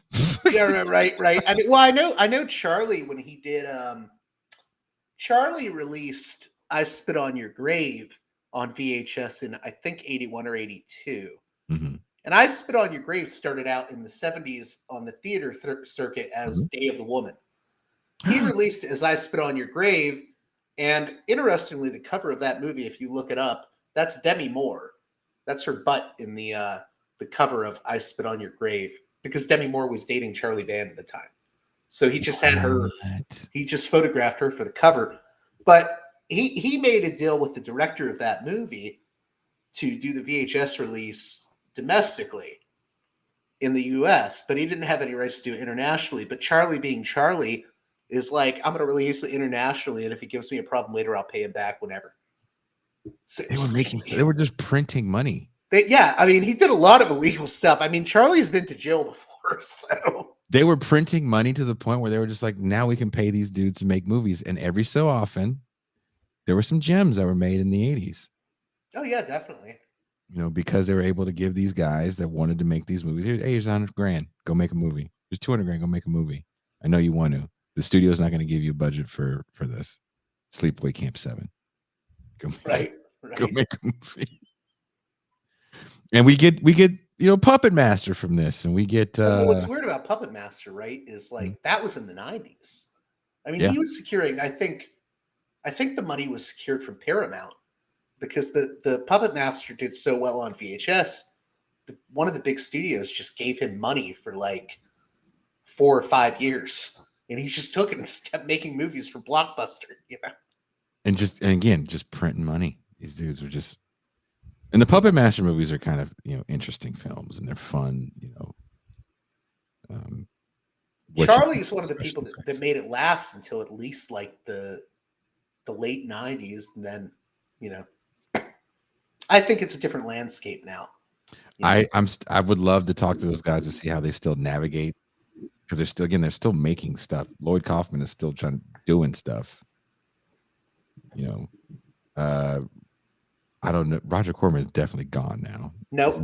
Corman's still alive, 91. But he's not doing anything, is he? No, he's still producing. What is he saying now? Tits. Like, what is he saying? I mean, I have no clue what the hell Corman is doing at 91 producing movies, but I don't even know what it means to produce movies at 91. I'm like, what? Is he still using footage from like Battle Beyond the Stars? Oh my God, probably. If you want to see some good Roger Corman movies, check out Battle Beyond the Stars and Galaxy of Terror. Galaxy of Terror is amazing. Check out those two movies. And what else did Corman do? Slumber Party Massacre, the first feminist slasher. He did Slumber Party Massacre? Yeah, he produced it. He produced that? Yeah, he did. Yeah. Was he kind of difficult about the? I know it was a woman director, but didn't he got like change a lot on that? Because I think he's changed a lot of the script and demanded. He's like, you have to show more skin. But I know because it was supposed to be a comedy. Yeah, I think the director Rita Mae Brown says she doesn't regret it. And I he think made the it writer regretted it, and it's like that's not the movie I want. I mean, I still think it's fairly pro-feminist as a film, to be honest. Oh yeah, I mean they cut off his dick at the end, right? The driller killer. Right. Well, also the guys that are portrayed as ineffectual. It's the women that have to save the guys. You know. Slumber Party Massacre was. I get that confused with Sorority House Massacre. He also did Sorority House Massacre, all three of them. Which is the one where the dude, the driller killer, turns into like the Fonz and starts. The second one, Slumber Party 2. Is that Slumber Party or Sorority House 2? No, it's Slumber Party Massacre 2 with it's the Rockabilly one. The Rockabilly. The Rockabilly. There's this moment where every killer had to have a witty one-liner. And everyone was ripping off Freddy. Freddy changed the game. And everyone wanted to make a killer that was going to be franchisable.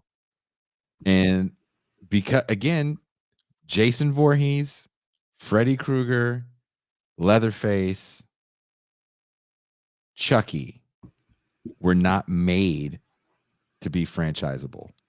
Right. That just happened that way. You can't just. No, there's definitely movies around that time that they were trying to make a new Freddy Krueger. Oh, yes. Even Wes Craven himself, when he did the movie Shocker with Mitch Pileggi as this serial killer who goes through your TV to kill you. I wanted to like that so bad. I enjoy it. I mean, it has like Alice Cooper's Cooper's in it. You know, I wanted to like Timothy Leary. Happy birthday today, Dave Mustaine. Right. You know, while I'm not a fan of the current right-wing Dave Mustaine, I am a big fan of early Megadeth Dave Mustaine, and their cover of No More Mr. Nice Guy was enough for me to go save my lunch money and sneak into the movie theater to watch Shocker. You sneak in, lie about your age. Yeah, I'm over 17. I'm like 12. 13, 12 years old. And I wasn't shocked. I wasn't impressed. I was very let down. We'll agree to disagree. I like Shocker. I mean, it's not great shakes, but it's watchable. And I've watched Wes Craven's made-for-TV stuff. I've seen Deadly Friend 140 times. I like Deadly Friend, but they ruined Deadly Friend because they forced him to tack on.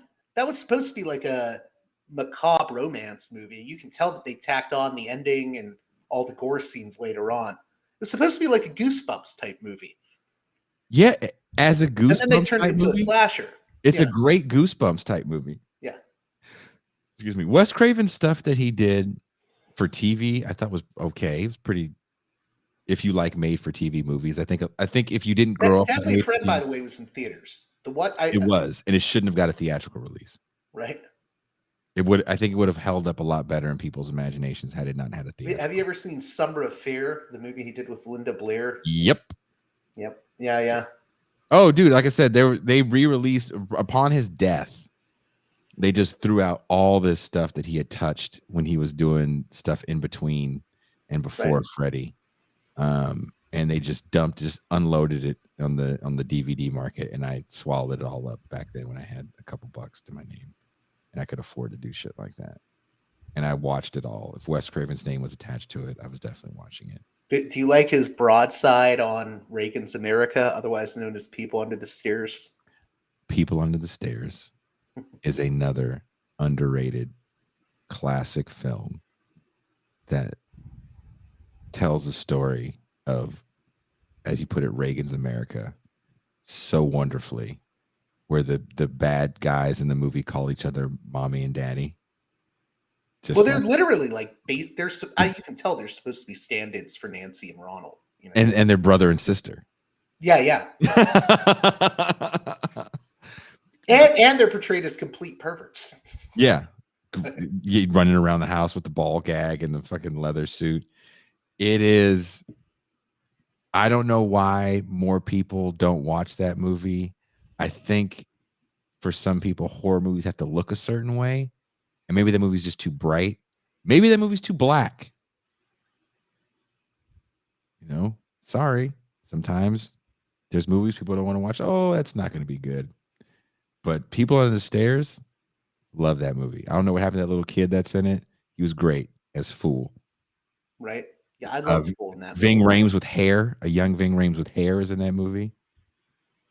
Yeah, Ving Rhames is great in it. That line he has about what does he say to the kid? He's like, "Oh, you're 12 years old. Too old for too young for ass. It's the worst age." Yeah. Yeah, no, too old for tit. It was too old. Yeah. You're right. I always mix it up. Ass. Yeah. Yeah, he has some quotable lines in that movie. But that's a fun movie that is just so about what we're seeing in that moment. Landlords. I mean, we're still having people talking about landlords right now. There was a thing. A friend of mine that works in homeless services called me up today and said, "Did you hear about this party?" I was like, "I read a headline, but I didn't know how real it was." She goes, "Oh, it was real. This landlords association in Berkeley, California was having a party at a public either restaurant or park to celebrate the end of the eviction moratorium." Think about that for a second. Right. It wasn't like people haven't been getting evicted, right? Like people have still been getting evicted with the moratorium. You had to still prove that, COVID was a reason why you lost your job and couldn't pay rent, which was still kind of hard to prove. But the fact they were having a party, that's like, damn, just all out in the open. So there was protesters there kind of protesting to get together, and apparently they all got into a big fight. There's a big fight. And I was like, that is disgusting. And if, People Under the Stairs is kind of about those people, who they really are, that perversion of power, how it affects the poor. There's so much you can digest or dissect, I should say, from People Under the Stairs. Do you like People Under the Stairs? It's the ultimate anti-landlord movie. Oh, at the very least, it's the ultimate anti-landlord movie. But yeah, I think Wes Craven at best was a liberal. What do you think? Yeah, I'd say he's a liberal, like maybe a slightly left-leaning liberal, but a liberal. Yeah. Yeah, I'm sure he would have said he was a Democrat. Yeah. There's no hammer and sickle in the deep meanings of The Hills Have Eyes or Last House on the Left. I will say this: I do think those directors that came out of the 60s and 70s, yeah, I mean, they were liberals, but like they're more interesting than the ones we got now. I mean, I think as filmmakers who dabbled in politics, and I do think they did dabble in politics, Carpenter, Craven, Toby Hooper, I think they all provided more interesting things than a lot of liberals in Hollywood today do. I think it has to do with their adjacence to the new left of the 60s. Yeah, well, they all grew up in like the fervor of the anti-war movement, dealing with Watergate. Yeah. Also dealing with, kind of dissecting complex texts. There's a lot of, postmodernism that they're reading, I believe. Definitely they're reading Mao as well as Marx at the time. Right. So and if they're not deep into it, they're adjacent to it. It's seeping into what they want to talk about. I mean, again, look at Star Wars and George Lucas. That's the most new left, movie of those new left directors that I can think of. Mm-hmm. And no, definitely. I don't know what we get with this new crop, because who's close to a movement that was that powerful at that time, especially one that's taking over, college campuses. We're not talking about like identitarian battles that you see on college campuses now. We're talking about like people really talking about quote unquote liberation struggles and colonies in Africa are now becoming, you know, sovereign nations for the first time because of a lot of these uprisings. So I think they're just next. It's a different time for them to come up in for people. Yeah. Well, I mean, I think for me, it's like they're surprisingly left wing. Like I said, compared to what we have to, like, for instance, Toby Hooper. You know, if you watch a movie like Texas Chainsaw Massacre 2, like that's a very funny movie because, I mean, it's an anti-yuppie movie at heart, but it's also sort of a parody of capitalism. I mean, the joke of the movie is that the Chainsaw family, the Sawyers, end up getting rich off their special chili that they make. And like secrets in the meat. Well, the joke is like Yeah. the logical conclusion of capitalism is cannibalism. Like it's a pretty radical, you know, movie for its time to be saying that essentially. Well, wasn't the first Texas Chainsaw Massacre kind of a capitalism call out? I know it was. I think it was just a reflection on the time, Nixon, the anti-war movement. There is an element of critiquing capitalism in it because the jobs are going away, which is why the family ends up going increasingly crazy. Yeah, because they all lost their job at the factory. Like that's kind of a theme. Yeah. They even talk about it with these new ones. I haven't really dove into the new ones. I feel like I saw the first two, and that's enough. Right. I like the first 4 movies, and I like the new one that Netflix did, but I haven't seen that one that just came out. yeah, I mean, Leatherface? it's not a long movie at all. It's, I mean, without end credits, it's like an hour and 15 minutes tops. Jesus Christ. Yeah, it's short. No, I haven't bothered to check that out because I watched.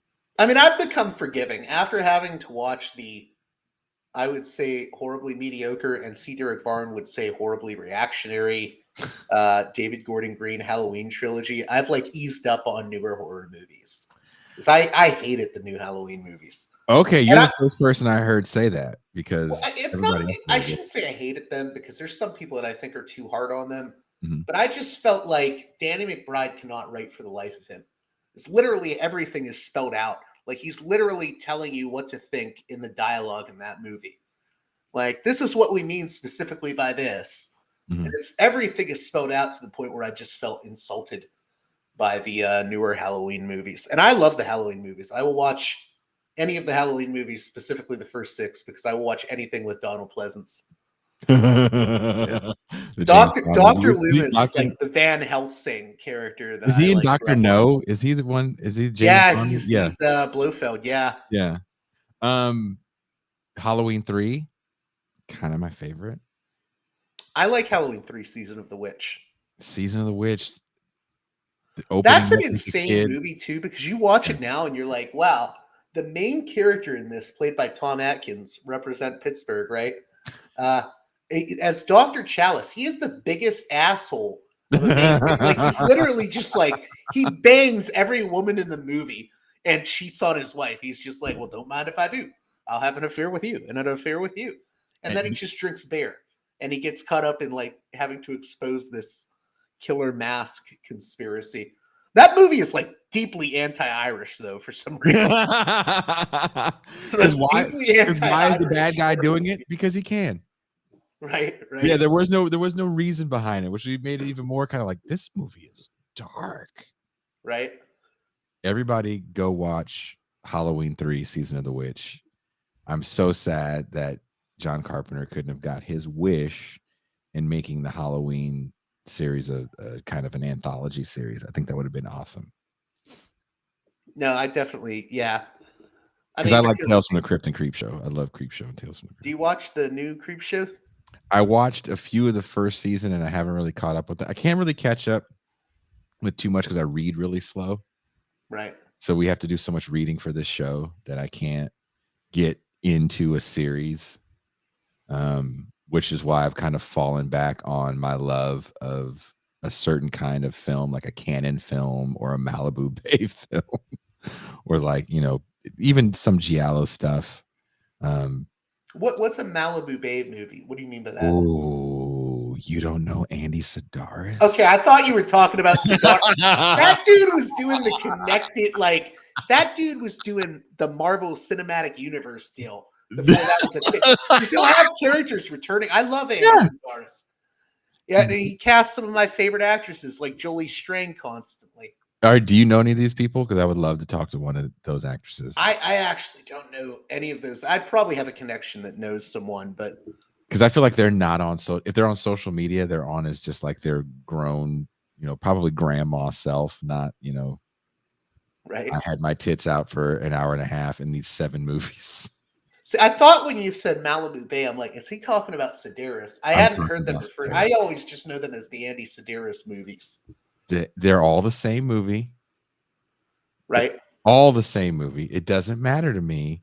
I just need to see explosions. I need to see ninjas for no reason. I need to see people having intercourse on the beach for no reason. You throw all that in a movie, I'm watching it. What I love about those Sedaris movies is like you can tell he just used that as an excuse to go to places like Hawaii. They're like all in Hawaii and Vegas. Yeah, he's just like, I'm going to make this movie in Hawaii. It'll be a vacation, and then some, HBO or Showtime will pick it up and give me tons of money. Someone says, is it relation to Amy and David? No, spelled differently. No relation. I also love that he is most known for creating the honey shot on Monday Night Football. Is he really? Yeah, he's the one who pioneered the camera moving towards pictures of the pretty ladies in the audience. That's literally what he's known for outside of those movies. Because I know he did. They keep saying he made his money in television. He made his money in television. That's how he made his money. He came up with a honey shot on Monday Night Football. I didn't know that. Then him and his wife go into making these movies. I just wish I could have been there for him to pitch to his wife, like, honey, I got an idea. We're gonna go to Hawaii, and then right. Now you also like the Cannon movies, the Golden Globus movies. I love the Cannon. Again, Cannon. Anything by Bruno Mattei. I love Bruno Mattei, the Italy's Ed Wood. I watched Strike Force or Strike Commando again the other night. I had house guests recently, and before they came, I watched Strike Force Commando. Just for that one scene where Red Brown is describing America to this Vietnamese boy who he found in a village, who I don't know how this little village boy in the middle of nowhere, Vietnam, speaks such good English. And Red Brown, who's supposed to be like this massively dope secret agent, doesn't speak any Vietnamese. Why is he still in Vietnam? First of all, it's like 1987. Why is he fighting Russians in Vietnam in 1987? But his description of America, there's this place called Disneyland, and it's got chocolate streets and trees that grow candy. The great thing about Mattei is this is a dude, like later in life, he got even more, like he was known for just stealing wholesale, from other movies. Like he would literally use the script for like Predator and make like a RoboCop Predator ripoff with the literal script from Predator. Like, but in his later life, he got so blatant about it. Like he made a movie in like 2003 called The Tomb. And he literally, the exterior shots, he literally stills them like from the 1990 The Mummy movie with Brendan Fraser. Like he literally just inserts shots from The Mummy into it. Again, these guys, if you guys watch this kind of cinema, they take so many shots from other movies. Just splicing shit. I love it. I love every bit of it. I don't know what they take. I think Strike Force Commando is pretty. They might take some explosions from other movies. Right. Yeah. The kill scenes where the main character, Red Brown, kills entire squadrons of Filipino Vietnamese people with like shooting one bullet. Hilarious. Yeah, my favorite Mattei movie is probably you ever seen Rat's Night of Terror? I can't watch any movie with rodents. I lived with rats. I live with rats. That's fair. That's fair. They make me violently angry, and then I just get Have you ever gotten shit for liking the Golan and Globus movies though? Because it's weird. I've met people that are like, "How can you watch those canon movies? They're so reactionary." Like, because Yeah, I they do are. not take them seriously at all. Yeah, That's how why? I watch them. I'm not watching. I'm not watching Delta Force, and then going, maybe the Zionists were right. Like, I'm not watching. I'm not watching 10 to Midnight being like, yeah, Charles Bronson's in the right here. I'm not 10 to midnight. 10 to midnight. I'm so glad you brought that up. We should have called this episode Jason and JG talk about why they love shitty movies and why you should watch them. I love watching movies, especially if I'm in a relationship with the person I'm in a relationship with, because they're great conversation pieces. 10 to Midnight is Charles Bronson signed on to Canon when he was in his 60s. Right. And they were like, they loved him in the Westerns and they loved him in the first Death Wish, which I think is 1974. Yeah. They make a sequel to that in 1982. And then they Something made like that. Yeah. Then they made four more movies. Mm-hmm. By the last Death Wish, Charles Bronson, who's I believe 70, is jumping out of windows, doing barrel rolls in the garbage cans. But all of the Death Wish movies are the same. And then he made a bunch of other movies for Canon that are all like Death Wish movies. Kinjite, Forbidden Subjects, 10 to Midnight, and there's another one that he made. There's like 5 more that he made because they're all on Tubi. I mean, to be fair, as much as we say like some of these movies are shitty movies, there is often like, I mean, Tarantino has pointed this out with the Canon movies. Stuff like 10 to Midnight is actually like extremely stylish for a low budget movie. There are like nuggets of brilliance in these movies. I mean, it's not going to hold up. Like some of the stuff isn't going to hold up well. Like, right. The Killer in 10 to Midnight. This is also around the early times of DNA. Based on Richard Speck. Did Richard Speck kill people naked? No. Well, but like the whole third act with the Chicago, the nurses in the house. Nurses. Yeah. Okay. I gotcha. See, so when I first watched that, the killing naked stuff and just the way they filmed it, like it just outdoors and stuff, with the camera running along. He's killing people. So the killer in this movie is supposed to be this genius. He's the most awkward person ever, and he does this. He kills people naked because he's not going to leave clothes fibers anywhere, right? That's the whole thing. But he's got a full head of hair and he's got a hairy nutsack. He's got no body hair except for his dick looks like a Fraggle. If you're familiar with Fraggle Rock, his ball dick hair to butt taint combo is like a Fraggle. So he's probably sprinkling curly cues all over the crime scene, and he covers not his real hair, and he's got long ass hair. But the whole thing is he takes his clothes off. So literally, him killing people butt ass naked has to be just a kink. I found that massively hilarious. Right. So he's going around killing people, and Charles Bronson has a cop's intuition that this is the guy that's been killing people willy-nilly. And he can't catch him because the guy is just outsmarting him.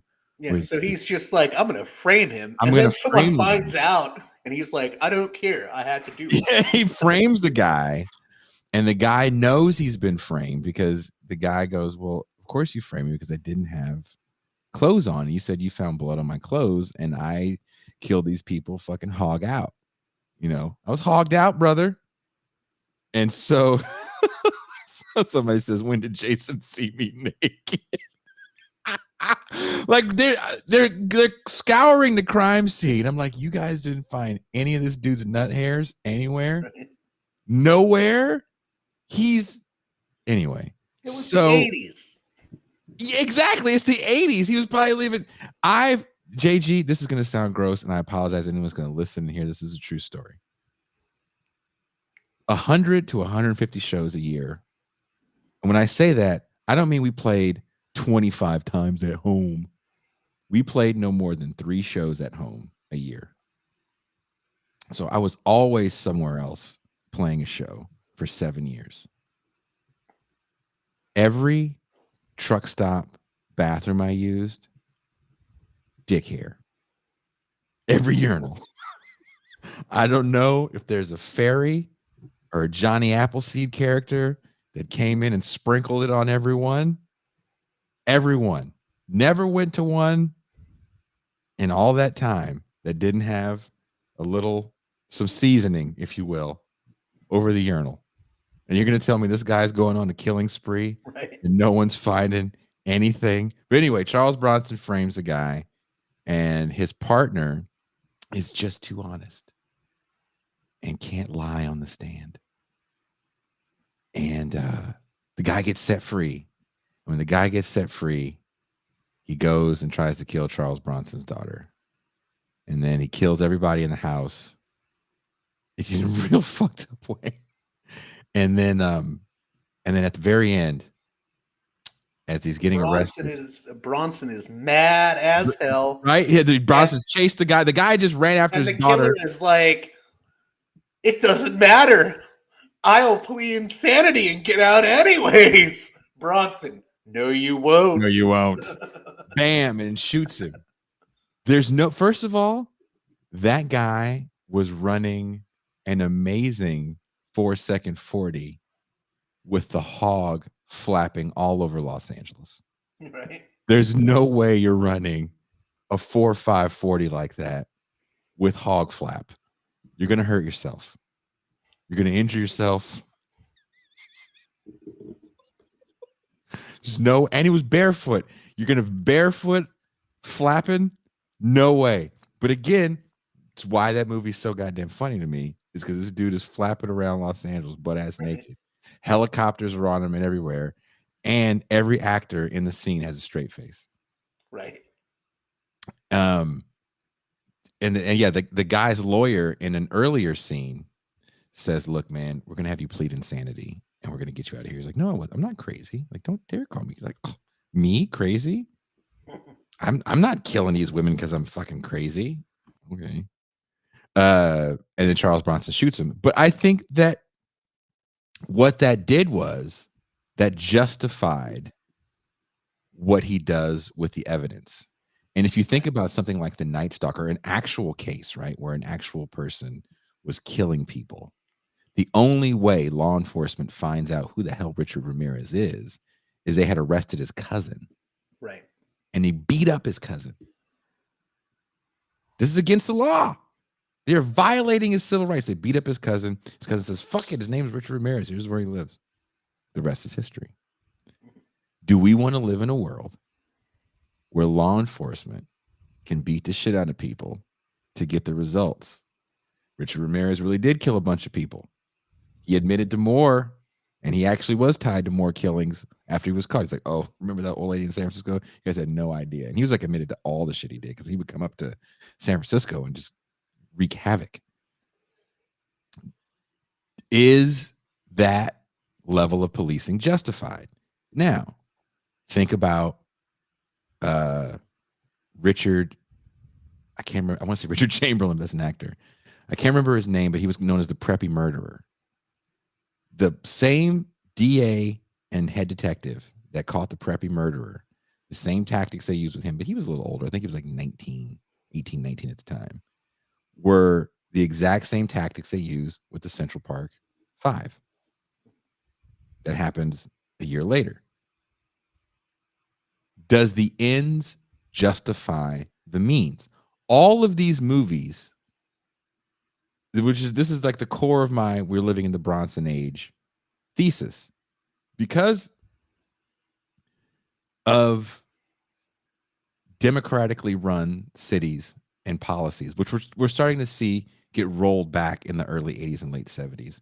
There's a pushback to the idea that social democracy and programs for the poor are bad. The best way to portray that, is through popular culture. And that's what you see. People on welfare, people aren't working, they're living in government housing, they're pieces of shit.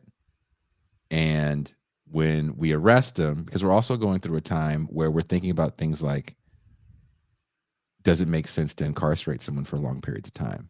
Even Nixon, with his war on drugs, was also wanted to put people in rehab.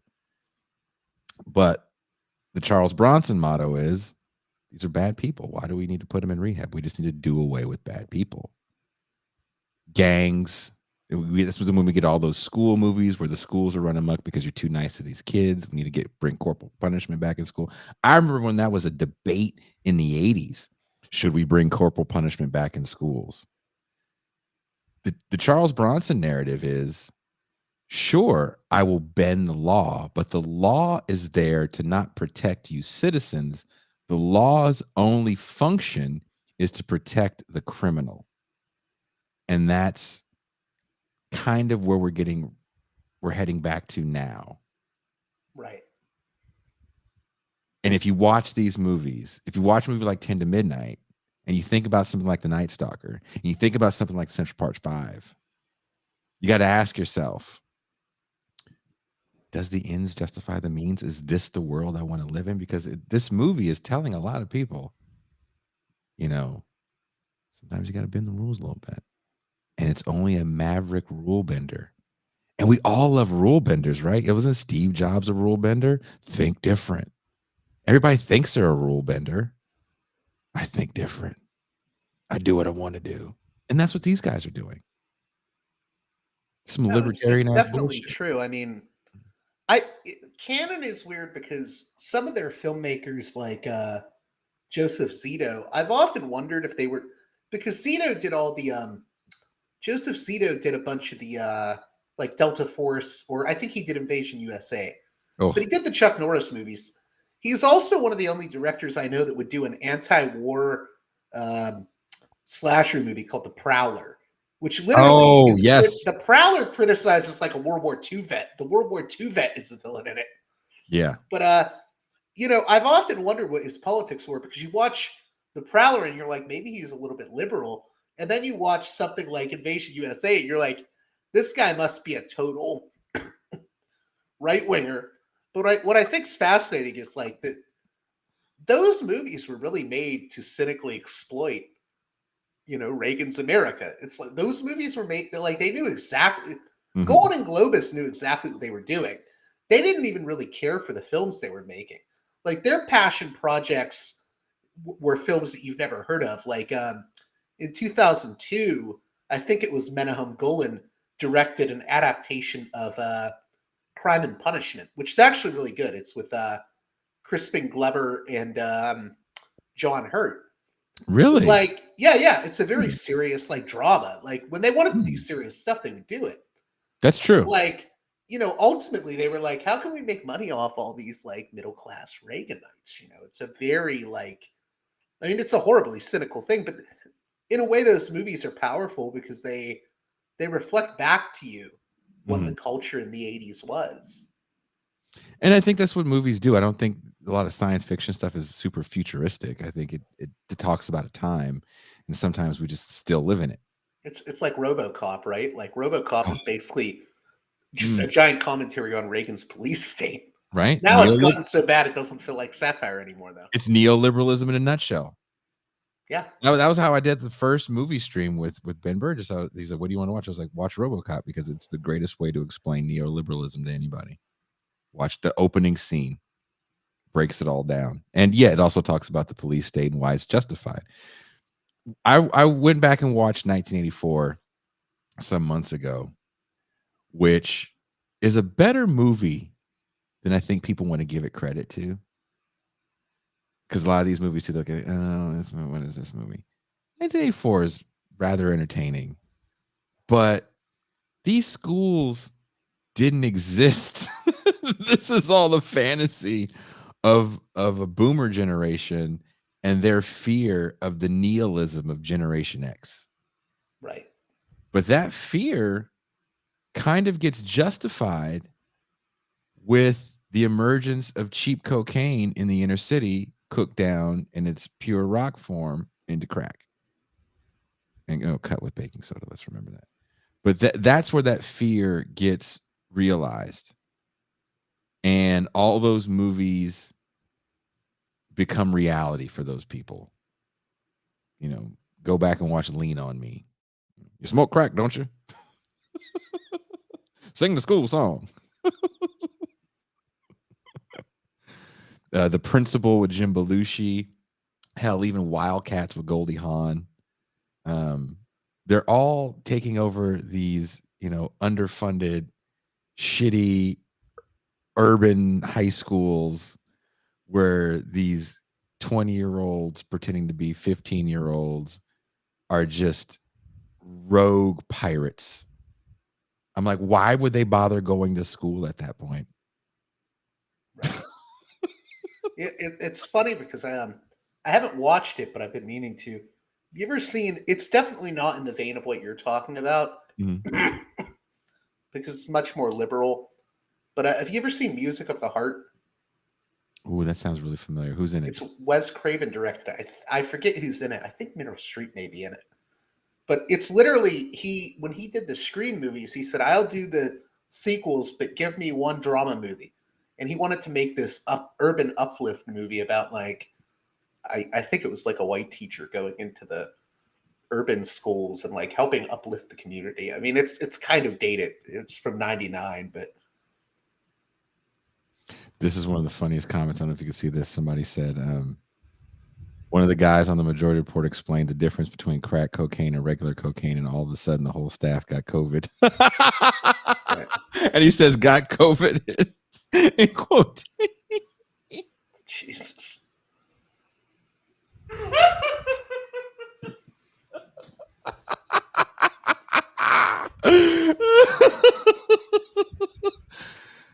Sam, don't be mad at me for laughing at that. That's pretty damn funny. No, I've never seen that. I know he did direct something that wasn't horror. I didn't know that was why he did. I mean, it's kind of it's what you're guys, describing with those '80s movies, but it's like the liberal variant on it. The liberal variant comes out in the 90s and early 2000s when you have movies like Dangerous Minds, which I just found out. I don't want to say the listener's name. I don't want to out him, but the listener had sent me a link.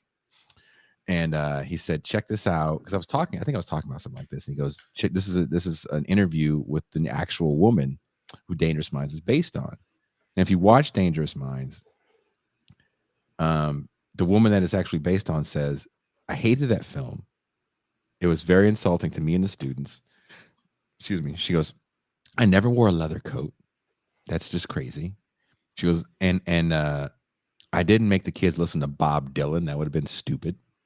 She goes, I had the kids listen to 911 is a Joke by Public Enemy because the kids listened to rap music and I wanted them to decipher if this was poetry or not. So I would probably make more sense for me to get something that they were more accustomed to listening to. And she said, I never dressed like them because I wanted them to understand that I was the adult in the room. She said she was never afraid of the kids and they were never really that violent. And I guess there were some things that they also took out of context with relationships she had with kids. I guess one of the writers, and she had to fight to keep this out of the movie, wanted to have an affair with her and one of the students. And I was like, Jesus Christ. These movies like Freedom Writers with Hilary Swank, 187 with Samuel Jackson. There were similar tales, but they were white savior tales. And it's funny because that Music of the Heart movie that Craven did, I think it was another one of those white savior coming to the urban school movies. What was the show? There was a show. Was it White Shadow? Is that the show where the white guy coaches the basketball team in the 70s? I can't remember the name. I don't even remember. You know, if those movies of the 80s are dark. Right. They're very dark. And sometimes they don't have 1984 doesn't have a happy ending. Mm-hmm. 1999 is even more insane. 1999 with Pam Grier and their RoboCop teacher. So you mean, is that Class of 1999? Class of 1999, yeah. Yeah. Class of 1999 is insane. Have you ever seen the sequel? Yep. Class of 1999 2, The Substitute, with that. You remember? I forget the main guy in it is Sasha, I think Jenkins or whatever from the karate guy. Step by Step. The Step by Step kid that played Cody. Because he's the karate guy that has to karate all the kids into shape. Right. It was, again, the solution, which I think why these movies to me open up conversations. The solution in 1984, the teacher just gets pushed too far and ends up killing all these bad kids. And these kids were just so unbelievably bad. There's no school in the history of schools, because why the fuck would you go to class at that point? You're just going to go do bad shit at home. In Class 99, again, why this is funny to me, the school is such a dangerous area that the cops don't come into the school zone. It's like, no, why the fuck would anybody go to school? Right. So anyway, the solution is to use this pilot program, these military robots, if you will, androids, that are just trained to murder shit. And then they just murder students willy-nilly. They're just murdering the shit out of everybody.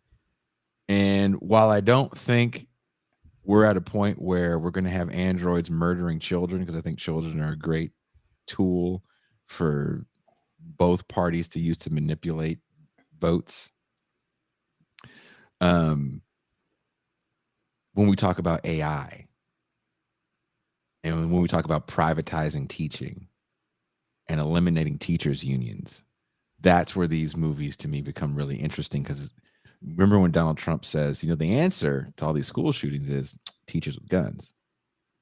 A lot of people are like, that's retarded. Don't do that. Why would? No, that's silly. But one of the things that you hear conservative people talk about all the time is active shooter drills in schools. Right. And again, the way we look at justice in this country is through the lens of vengeance. Mm-hmm. And you need a Charles Bronson type character to, you know, give you your vengeance, give you your justice. So maybe you don't get a school filled with androids with rocket tits like Pam Grier, but what if you had a school filled with Green Berets that were armed? Is that going to protect you from school shooters? That's the next. I guarantee there's someone writing that film right now. Right. And we're both going to watch it. That is definitely true. Someone says Teachers with Nick Nolte. Shit, The Substitute with Tom Berenger. Right? Yeah, yeah. Or the crappy sequels with Treat Williams. Oh, they made like 4. Right. There's so. See, what many other gets things. me Mm-hmm. is that, you know, I've read old interviews of Charles Bronson where he's very explicit, saying, you know, that what he views what he does as difficult, like portraying yourself in this like rugged manner where you have to have dirt in your face or blood in your face during a scene. But he always like goes back to like, well, I'm playing a fantasy. Like none of this is real. And what's interesting to me is we've moved from people like Bronson seeing that as like a fantasy to people like Kevin Sorbo, who were like, no, this is how it should really be. You know, like we should really live in the Death Wish movies. Yeah. You know, it's insane. There's a movie Charles Bronson is in called Kinjite Forbidden Subjects.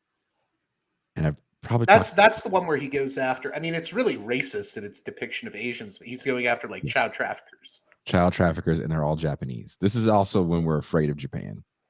Like everything you read about China now, replace that with Japan in 1985 through 1990. We were so terrified of Japan, but as being an economic superpower. So Japan is a foreign land where apparently everybody fucks kids, according to this movie. And there's a pimp that instead of getting poor, disadvantaged young women, which is usually how pimps prey on people, this pimp just kidnaps like rich kids. And that's weird and seems dangerous for a pimp. And Charles Bronson sees him doing his pimp stuff, but instead of arresting him like most cops do when they catch somebody at the time, the crime would have been pimping and pandering. Now we call it sex trafficking, which holds a lot longer time. He busts up the situation with the young lady played by Nicole Eggert and the John. And the John had all these sex toys that he was going to use on Nicole Eggert. And the John tries to fight the cop, which I'm like, And the John looks like a businessman. Like that would never happen in real life. But anyway, I'm going to keep watching this movie because now it's captured my interest because it's ridiculous. Right. And Charles Bronson, after he beats up the John, bends him over and then violates him in the rectum with the sex toy. The next scene, he's at home washing dishes, and his wife's like, "Hey, honey, what's wrong?"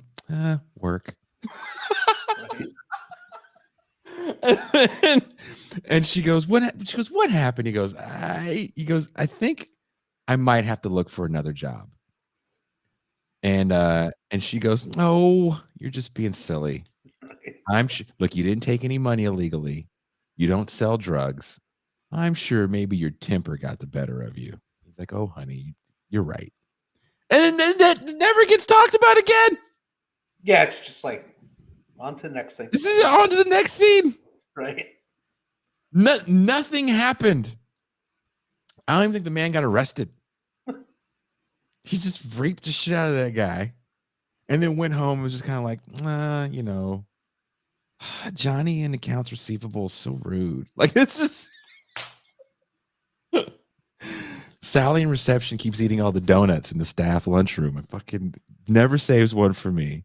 Like, that's the way he came home. Right. He's not bothered. It's the absolute ridiculousness of the 80s movies. You can't do that in a movie today. And in every Bronson movie he did for Canon, he has a scene like that where he's done something incredibly amazing with a stunt or incredibly vile. And the next scene, he's just like, hey, that was yesterday. I'm on to the next, my man. Right. I mean, that sums up the 80s Bronson movies quite well. And mind you, in the Death Wish movies, do you remember what his occupation was? Wasn't he a newspaper guy or something? Or? No, that's another Bronson movie that is not a Death Wish movie. I know exactly what movie you're talking about. He's an architect. That's right, yeah. In the movie where he's a newspaper guy, which I believe is called Messenger of Death. Right. Again, a badass newspaper guy, apparently. They conflate Mormons with Mennonites. And it's hilarious. Right. Watch that movie, Messenger of Death with Charles Bronson. It's got one of the best stunt driving scenes on a Colorado 2-lane road that you will ever see. It'll keep you on the edge of your seat. So I think. And all this stuff is on Tubi, by the way. I don't know where you're getting yours at, JG. Dude, I have a massive collection, so. I'm jealous. When I make it down your way, we have to fucking geek out and watch a bunch of videos. Hell yeah. Hell yeah. What's your favorite Death Wish, by the way? Death Wish 2 has Larry Fishburne's scene where he gets shot in the face and he tries to stop the bullet with a boombox. With the boombox, yeah. And he dies like this, like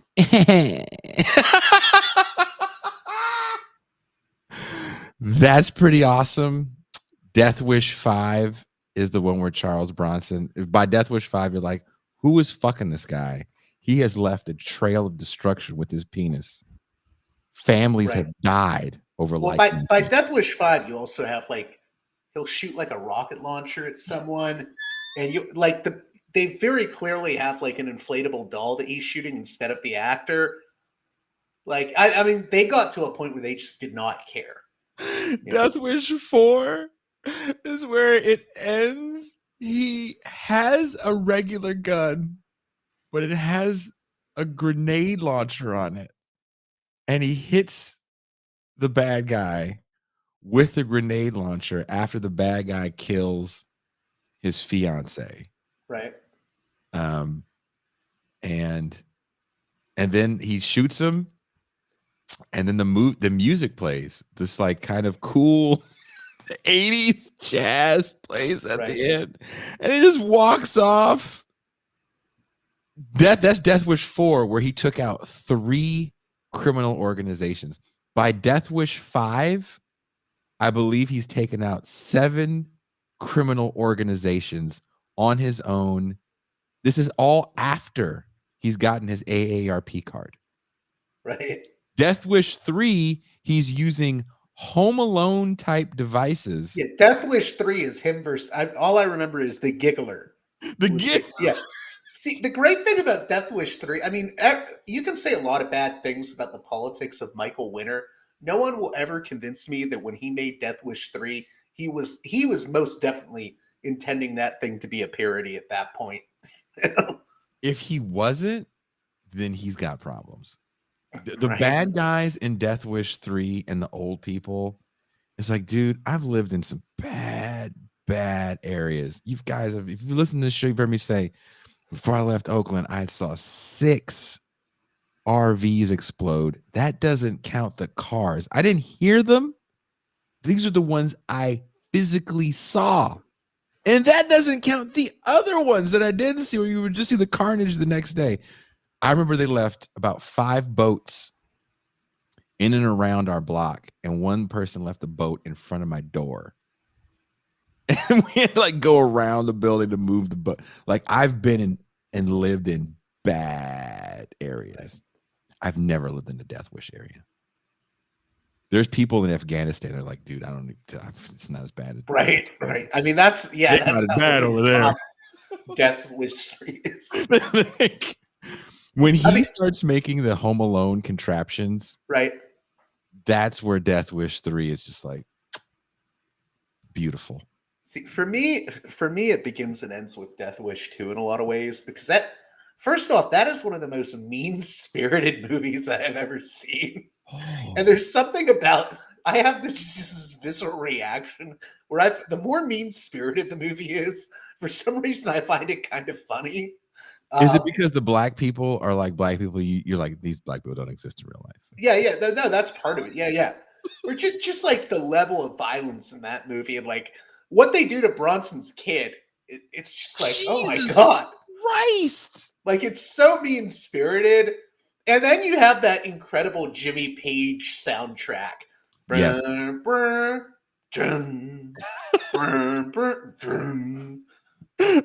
Which they use the exact same one for Death Wish 3. Right.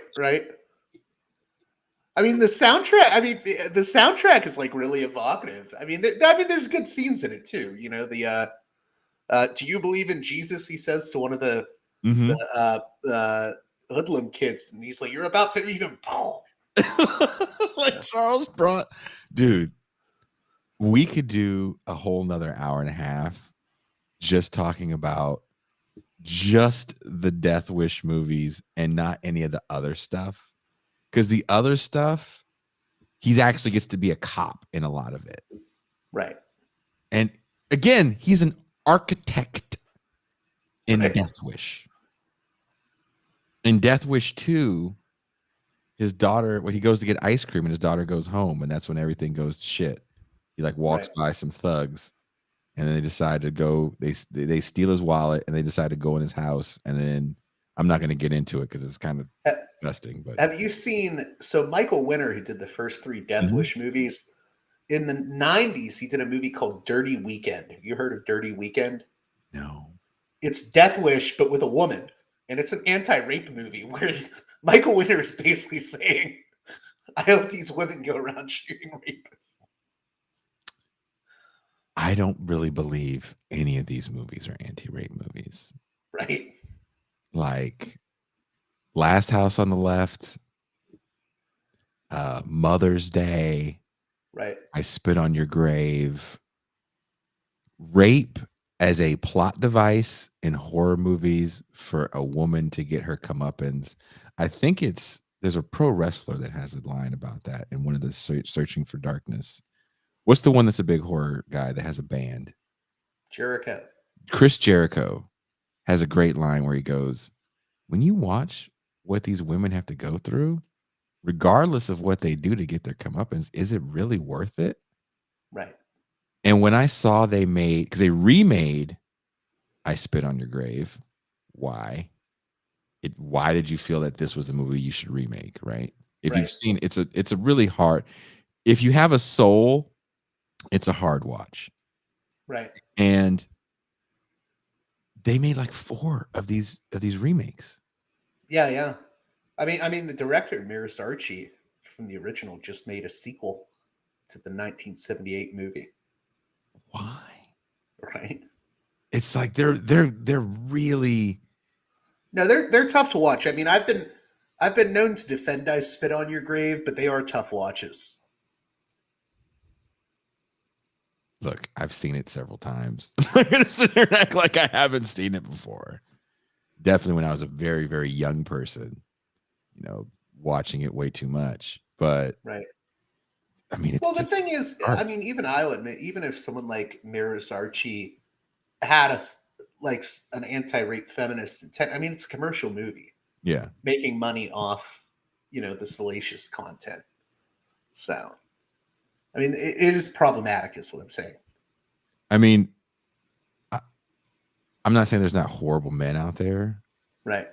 but much like the Death Wish urban landscapes, Right. the I Spit on Your Grave landscapes are equally as like bird. Right. Like this, like these people are pretty fucking. These are monsters. Again, there's people making a lot more money than you and I, JG, talking about real instances of stuff like that in the true crime world.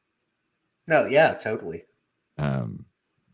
But I mean, I don't know what I'm supposed to take away from those movies. Like, just don't mess with them, or like, what am I supposed to take away? Like, I had no intention of doing anything like that with anyone. Right. There's nothing that happened in this movie that would have crossed my mind as a thing to do upon meeting a stranger. Some Deliverance shit. Right. I finally watched Deliverance recently, and that, yeah. Oh, yeah. Right? Squeal like a pig. Right. Like, what? It's weird because it's such a small part of the movie, actually, but it's what everyone remembers, so much so that, I mean, it's really more of like a survival film, but people almost remember it as a horror movie just because of that one scene. Well, because everyone has to watch it happen. Remember, his friends have to like watch it happen. It's not like Right. it happens in the dark and he came back, blood leaking out of there. No one knew why. Like it's like, oh, like that's part of the power of like, I'm gonna make all your homies watch me do Right. this to you. Nothing you can do about it. That's like wolf. I've been to the Ozarks and I've been to the Appalachian Mountains. Never did anyone, threaten to tie me up and give me the 1-2 skidoo, make me squeal like a pig. Again, it's one of those like it's almost like Rob Zombie. That's like Rob Zombie really hates poor people. I believe that in my soul. You think he hates poor people, Rob Zombie? Yes. I think he hates poor white people from the South. He's an East Coaster through and through. That is not my interpretation of it. We'll have to talk about that. Really? Oof. Yeah, I'm a big defender of Rob Zombie, much to the chagrin of everyone I know. Are you going to pull off your face and your Sherry Moon? Right. Have you seen 31? Which one is 31? 31 was the one with the poor Southern sort of cardy folk ending up in like a rich person's like death game. He did it a few years ago, but I mean, I thought it was fairly like, I mean, it's fairly sympathetic to the poor, that movie. I mean, for what it is, but someone said he convinced him to get dreads. Well, we're gonna have to get Rob Zombie on our Jason and JG B movie review, talk about movie show, and have him defend his East Coast, Midwestern Southern hate, because I think it's just typical. You people in the East Coast just have a thing against the South. The Civil War is really real for y'all. I could see that with some of his earlier films. I'll give you that, but he tried to redeem himself. I think 31 does a lot of interesting things with like how it portrays poorer Southerners. So But I do like House of a Thousand Corpses is just total Texas Chainsaw Massacre. They're the Yes, poor yes. Southern people, you know. I Um, also, I also like. I mean, I've always defended him because I like what he did with the two Halloween movies, where he had the really? girls in those movies. I mean, I don't like the remake that he did. I like the second one, but I Mm. like that he had Danielle Harris and Scout Taylor Compton talk the way they did in those movies, where they talk like 16-year-old girls that are obsessed with sex and they're crude and rude. Is to be honest, I knew girls like that growing up. Mhm. You know, I mean, I think he's interesting with his portrayals of women in some of his movies because, you know, I haven't seen many horror movies where the teenage girls they're not acting like pristine little virgins. You know? Mm. In the Halloween movies, they're just like totally open about. They're like, I want to fuck this dude. I want to do this with him. You know, and then I admire that he like doesn't portray girls as like those like types of teenagers as like just cardboard, you know, Mm. one dimensional sort of. Oh, Mhm. they'll never talk about that. They're too pristine or whatever. But You have to be your box, right? Either you're going to be the slut, or you're going to be the kind of airhead, or you're going to be the virtuous right, hero. right, yeah. He girl. sort of breaks that up a little bit, I think, at times. Also, he's the only director I know that will cast like women over 40, over 50 in roles that are considered like sexy. So I will say, I share that with him, where he'll go back and cast people that he liked when he was a young person. Like he had Terry from Three's Company. I can't yeah, think yeah. in one of the Devil's Rejects. And I think she actually, if she doesn't get topless, she at least gets in her underwear or whatever. And it's E.G. Daily plays kind of a sexy role, and she was probably like 50 when she did Yeah, that. E.G. Daily was in that movie 31 I mentioned, and she plays a killer clown named Sexhead. But she's playing this sort of like overtly sexual role at like over 50 years old, and I respect that he's willing to do that because you know not many filmmakers do. Again, I think a lot of it has to do with the fact that these are like women that What's that? I think these are women that he had a thing for when he was younger. That's probably also E.G. true. Daily from Valley Girl, like I said, Terry from Three's Company, the woman from the Police Academy movies that would always go, and you get a set of brass balls this big, and she had like the big boobs and the sunglasses. Remember her? She's the mom that's arrested in the Devil's Rejects movies. If you remember that, she was talking about how she would seduce the cop's dad. Remember that? In No, the no. Devil's Rejects. Go back and watch Devil's Rejects. She's in the early scene. She's the mom they lock up. Okay. The mom of the family. So he Oh, definitely. the Leslie Easterbrook character? Uh-huh. Okay, yeah, I know. Now I remember, yeah. Yeah. So I feel like he goes and does that thing. Oh, where- also, how can you not? I mean, in a weird way, The Devil's Rejects is like this anti-cop movie because you end up realizing that like the sheriff is more screwed up than the family. yeah. So, Yeah. I mean, there's things I like about his movies. I do take your point about the depiction of poor Southerners, but I think he has a thing against him, man. It's just a thing. I don't know what it is. Again, maybe you have to meet him. I think you like Rob Zombie because you like Thunder Kiss 65. hell yeah. That's why you like Rob Zombie. That that's all he needed for you was that riff. Great song. Hey, we've been talking for 2.5 hours. It flew by. Thank you so much for hanging out with me, JG. I really appreciate this. So before we go, what's the next movie?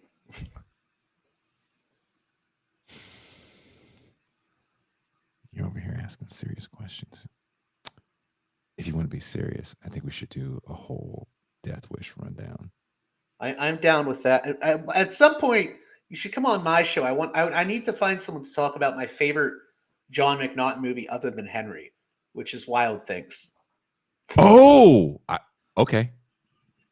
Okay. Wild Things is an interesting movie. It has sort of the poor Diabolique. trash girl ends up triumphing over everyone in the end.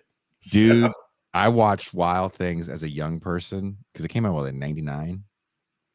yeah. I'm not joking. I unironically like that movie. That was I love that movie.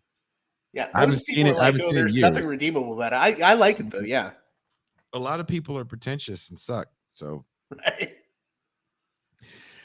I don't believe in guilty pleasures. Like what you like. Don't let someone make you feel bad for liking what you like. I hope that comes through, by the way, because like I talk about a lot of these movies and call them trash and whatnot, which a lot of them are, but I unironically do like sort of B movie and Z movie type stuff. I think they have a lot of interesting you can find a lot of interesting hidden gems. Like There's Psycho just, 2. yeah. Sometimes there's editing moves that you see like, oh, that was an interesting cut. I was watching someone talk about Miami Connection, and they brought up a point that, these guys were doing the slow-mo action jump in the air to kind of quick stuff way before you saw John Woo do it. This is like maybe 20 years before you would see it in an Asian action film. And they're doing Right. an insane movie about a mediocre band that's stopping drug dealing ninjas. Like there's stuff in a lot of these movies that make it like I can watch American Ninja unironically and enjoy it because I was 7 or 8 when my stepmom took me to the movie to see it. Any movie because she was a martial artist, so any movie with martial arts in it, she would take me to see until she had my siblings. But Were you a fan growing up? I promise I will Best stop of the asking best? questions, but were you a fan of the Sho Kosugi ninja movies? Yes, Enter the Ninja. The first one I saw was Ninja 3, The Domination. we've watched it on movie night. Oh my god. We watched Ninja 3: The Domination on movie night because I told people it was like it's The Exorcist, Poltergeist, Flashdance, and a ninja movie. Thank you, Lucinda Dickey. Oh, dude, Pray for Death, Sho Kosugi. His kids are JG. I'm 46. If it's got a ninja in it, I'm watching that film. Do you understand what I'm Amen saying? to that. I Do mean, you understand my what I'm favorite. saying? No, I get it, dude. If someone is getting killed with a ninja star, that should be more of an hey, that hurt. But it actually like takes out a gunman. I'm watching that movie. I thought that ninjas were the cool. I still think ninjas are the coolest thing in the world. That shows you're showing your 80s child there. Oh, dude. Anything that transforms blows me away. Right. If you showed me a flip phone right now, I'd probably lose my shit.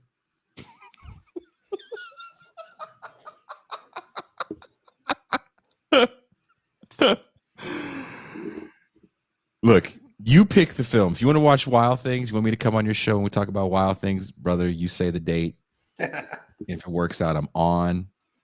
For me, this is fun. I hope you guys had a lot of fun going down memory lane. We went way beyond Psycho 2. We went way beyond Psycho 2 and 3. And again, I want to end by saying this. I think Psycho 2 is one of those sequels that should be up there. And I'm not saying this as a joke. I'm not saying this ironically. It's up there with Godfather 2, with Empire Strikes Back. I think it's that good. JG may not agree with me. I thought No, I totally agree with. I mean, you'd be surprised the people that hold it in high regard. I think I know Bret Easton Ellis is a big fan of it. The guy that wrote American Psycho. I'm pretty sure Tarantino is. James Wan, who did the Saw and Insidious movies, is a big fan of it. I mean, I know people in Hollywood that hold it in very high regard, and I do think it may be the best horror sequel, or one of the best. I was telling Ben the other day, I was like, Ben, I just watched Psycho 2 for the first time in probably like 20 some years, maybe 30 years. And it's amazing. And he goes, really? And I was like, that's what I'm saying. You just see that. Because people say like, oh no, Psycho 1960, that's all that exists. They never even see the second one and how different it is. The 80s for a lot of people is camp personified. And what you like about it is the idea of the camp and maybe going back down memory lane, and you forget that there is some really good shit that comes out of this time period. Well acted movies, some beautifully shot movies, some amazing stunt work, blow your mind practical effects. Think about the 2000s in horror. What a dark time in the genre that was, as people are trying to figure out CGI. Because again, we're trying to eliminate these practical effects guys that are making way too much money. And the CGI in something like the Thing remake or reboot or prequel, whatever the fuck you want to call it, is really horrible. And it doesn't hold up to the practical effects, the skillful editing, the skillful cinematography work of the first Thing in 82. Yeah. I like these movies because I find them entertaining. Yeah, there's a little memory lane stuff for me. But like the Andy Sedaris stuff, he found a formula. It worked. And it is an entertaining movie. So go back and watch Psycho 2. It is not campy at all. It is a very great slow burn mystery.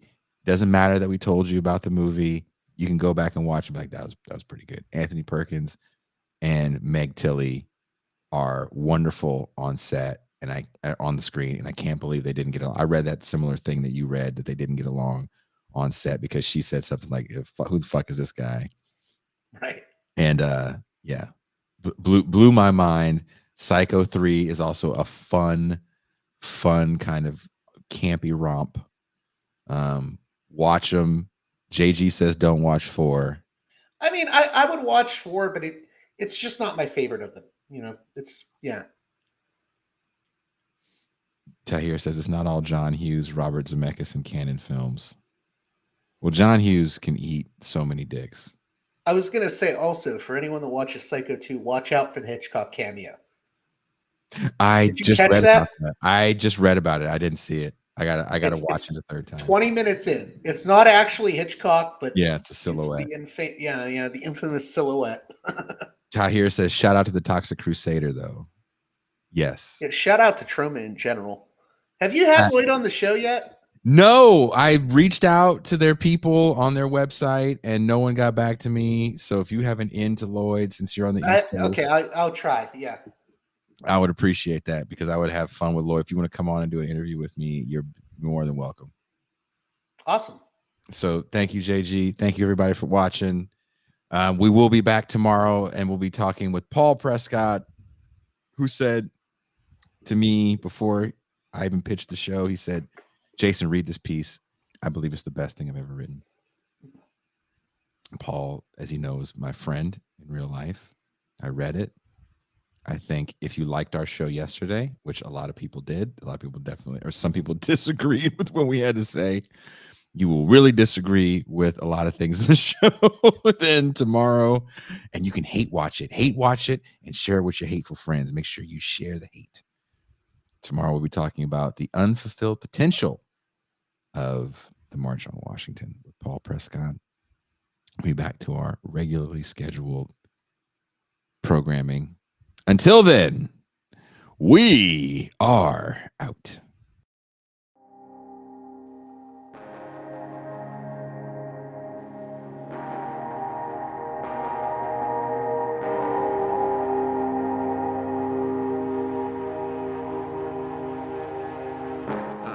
Back when Russia was the Union of Soviet Social Republics, and they'd say, "Oh, but aren't you so glad that you're in America?" I said, "Well, I know a lot of Russian filmmakers, and they have a lot more freedom than I have. All they have to do is be careful about criticizing the government."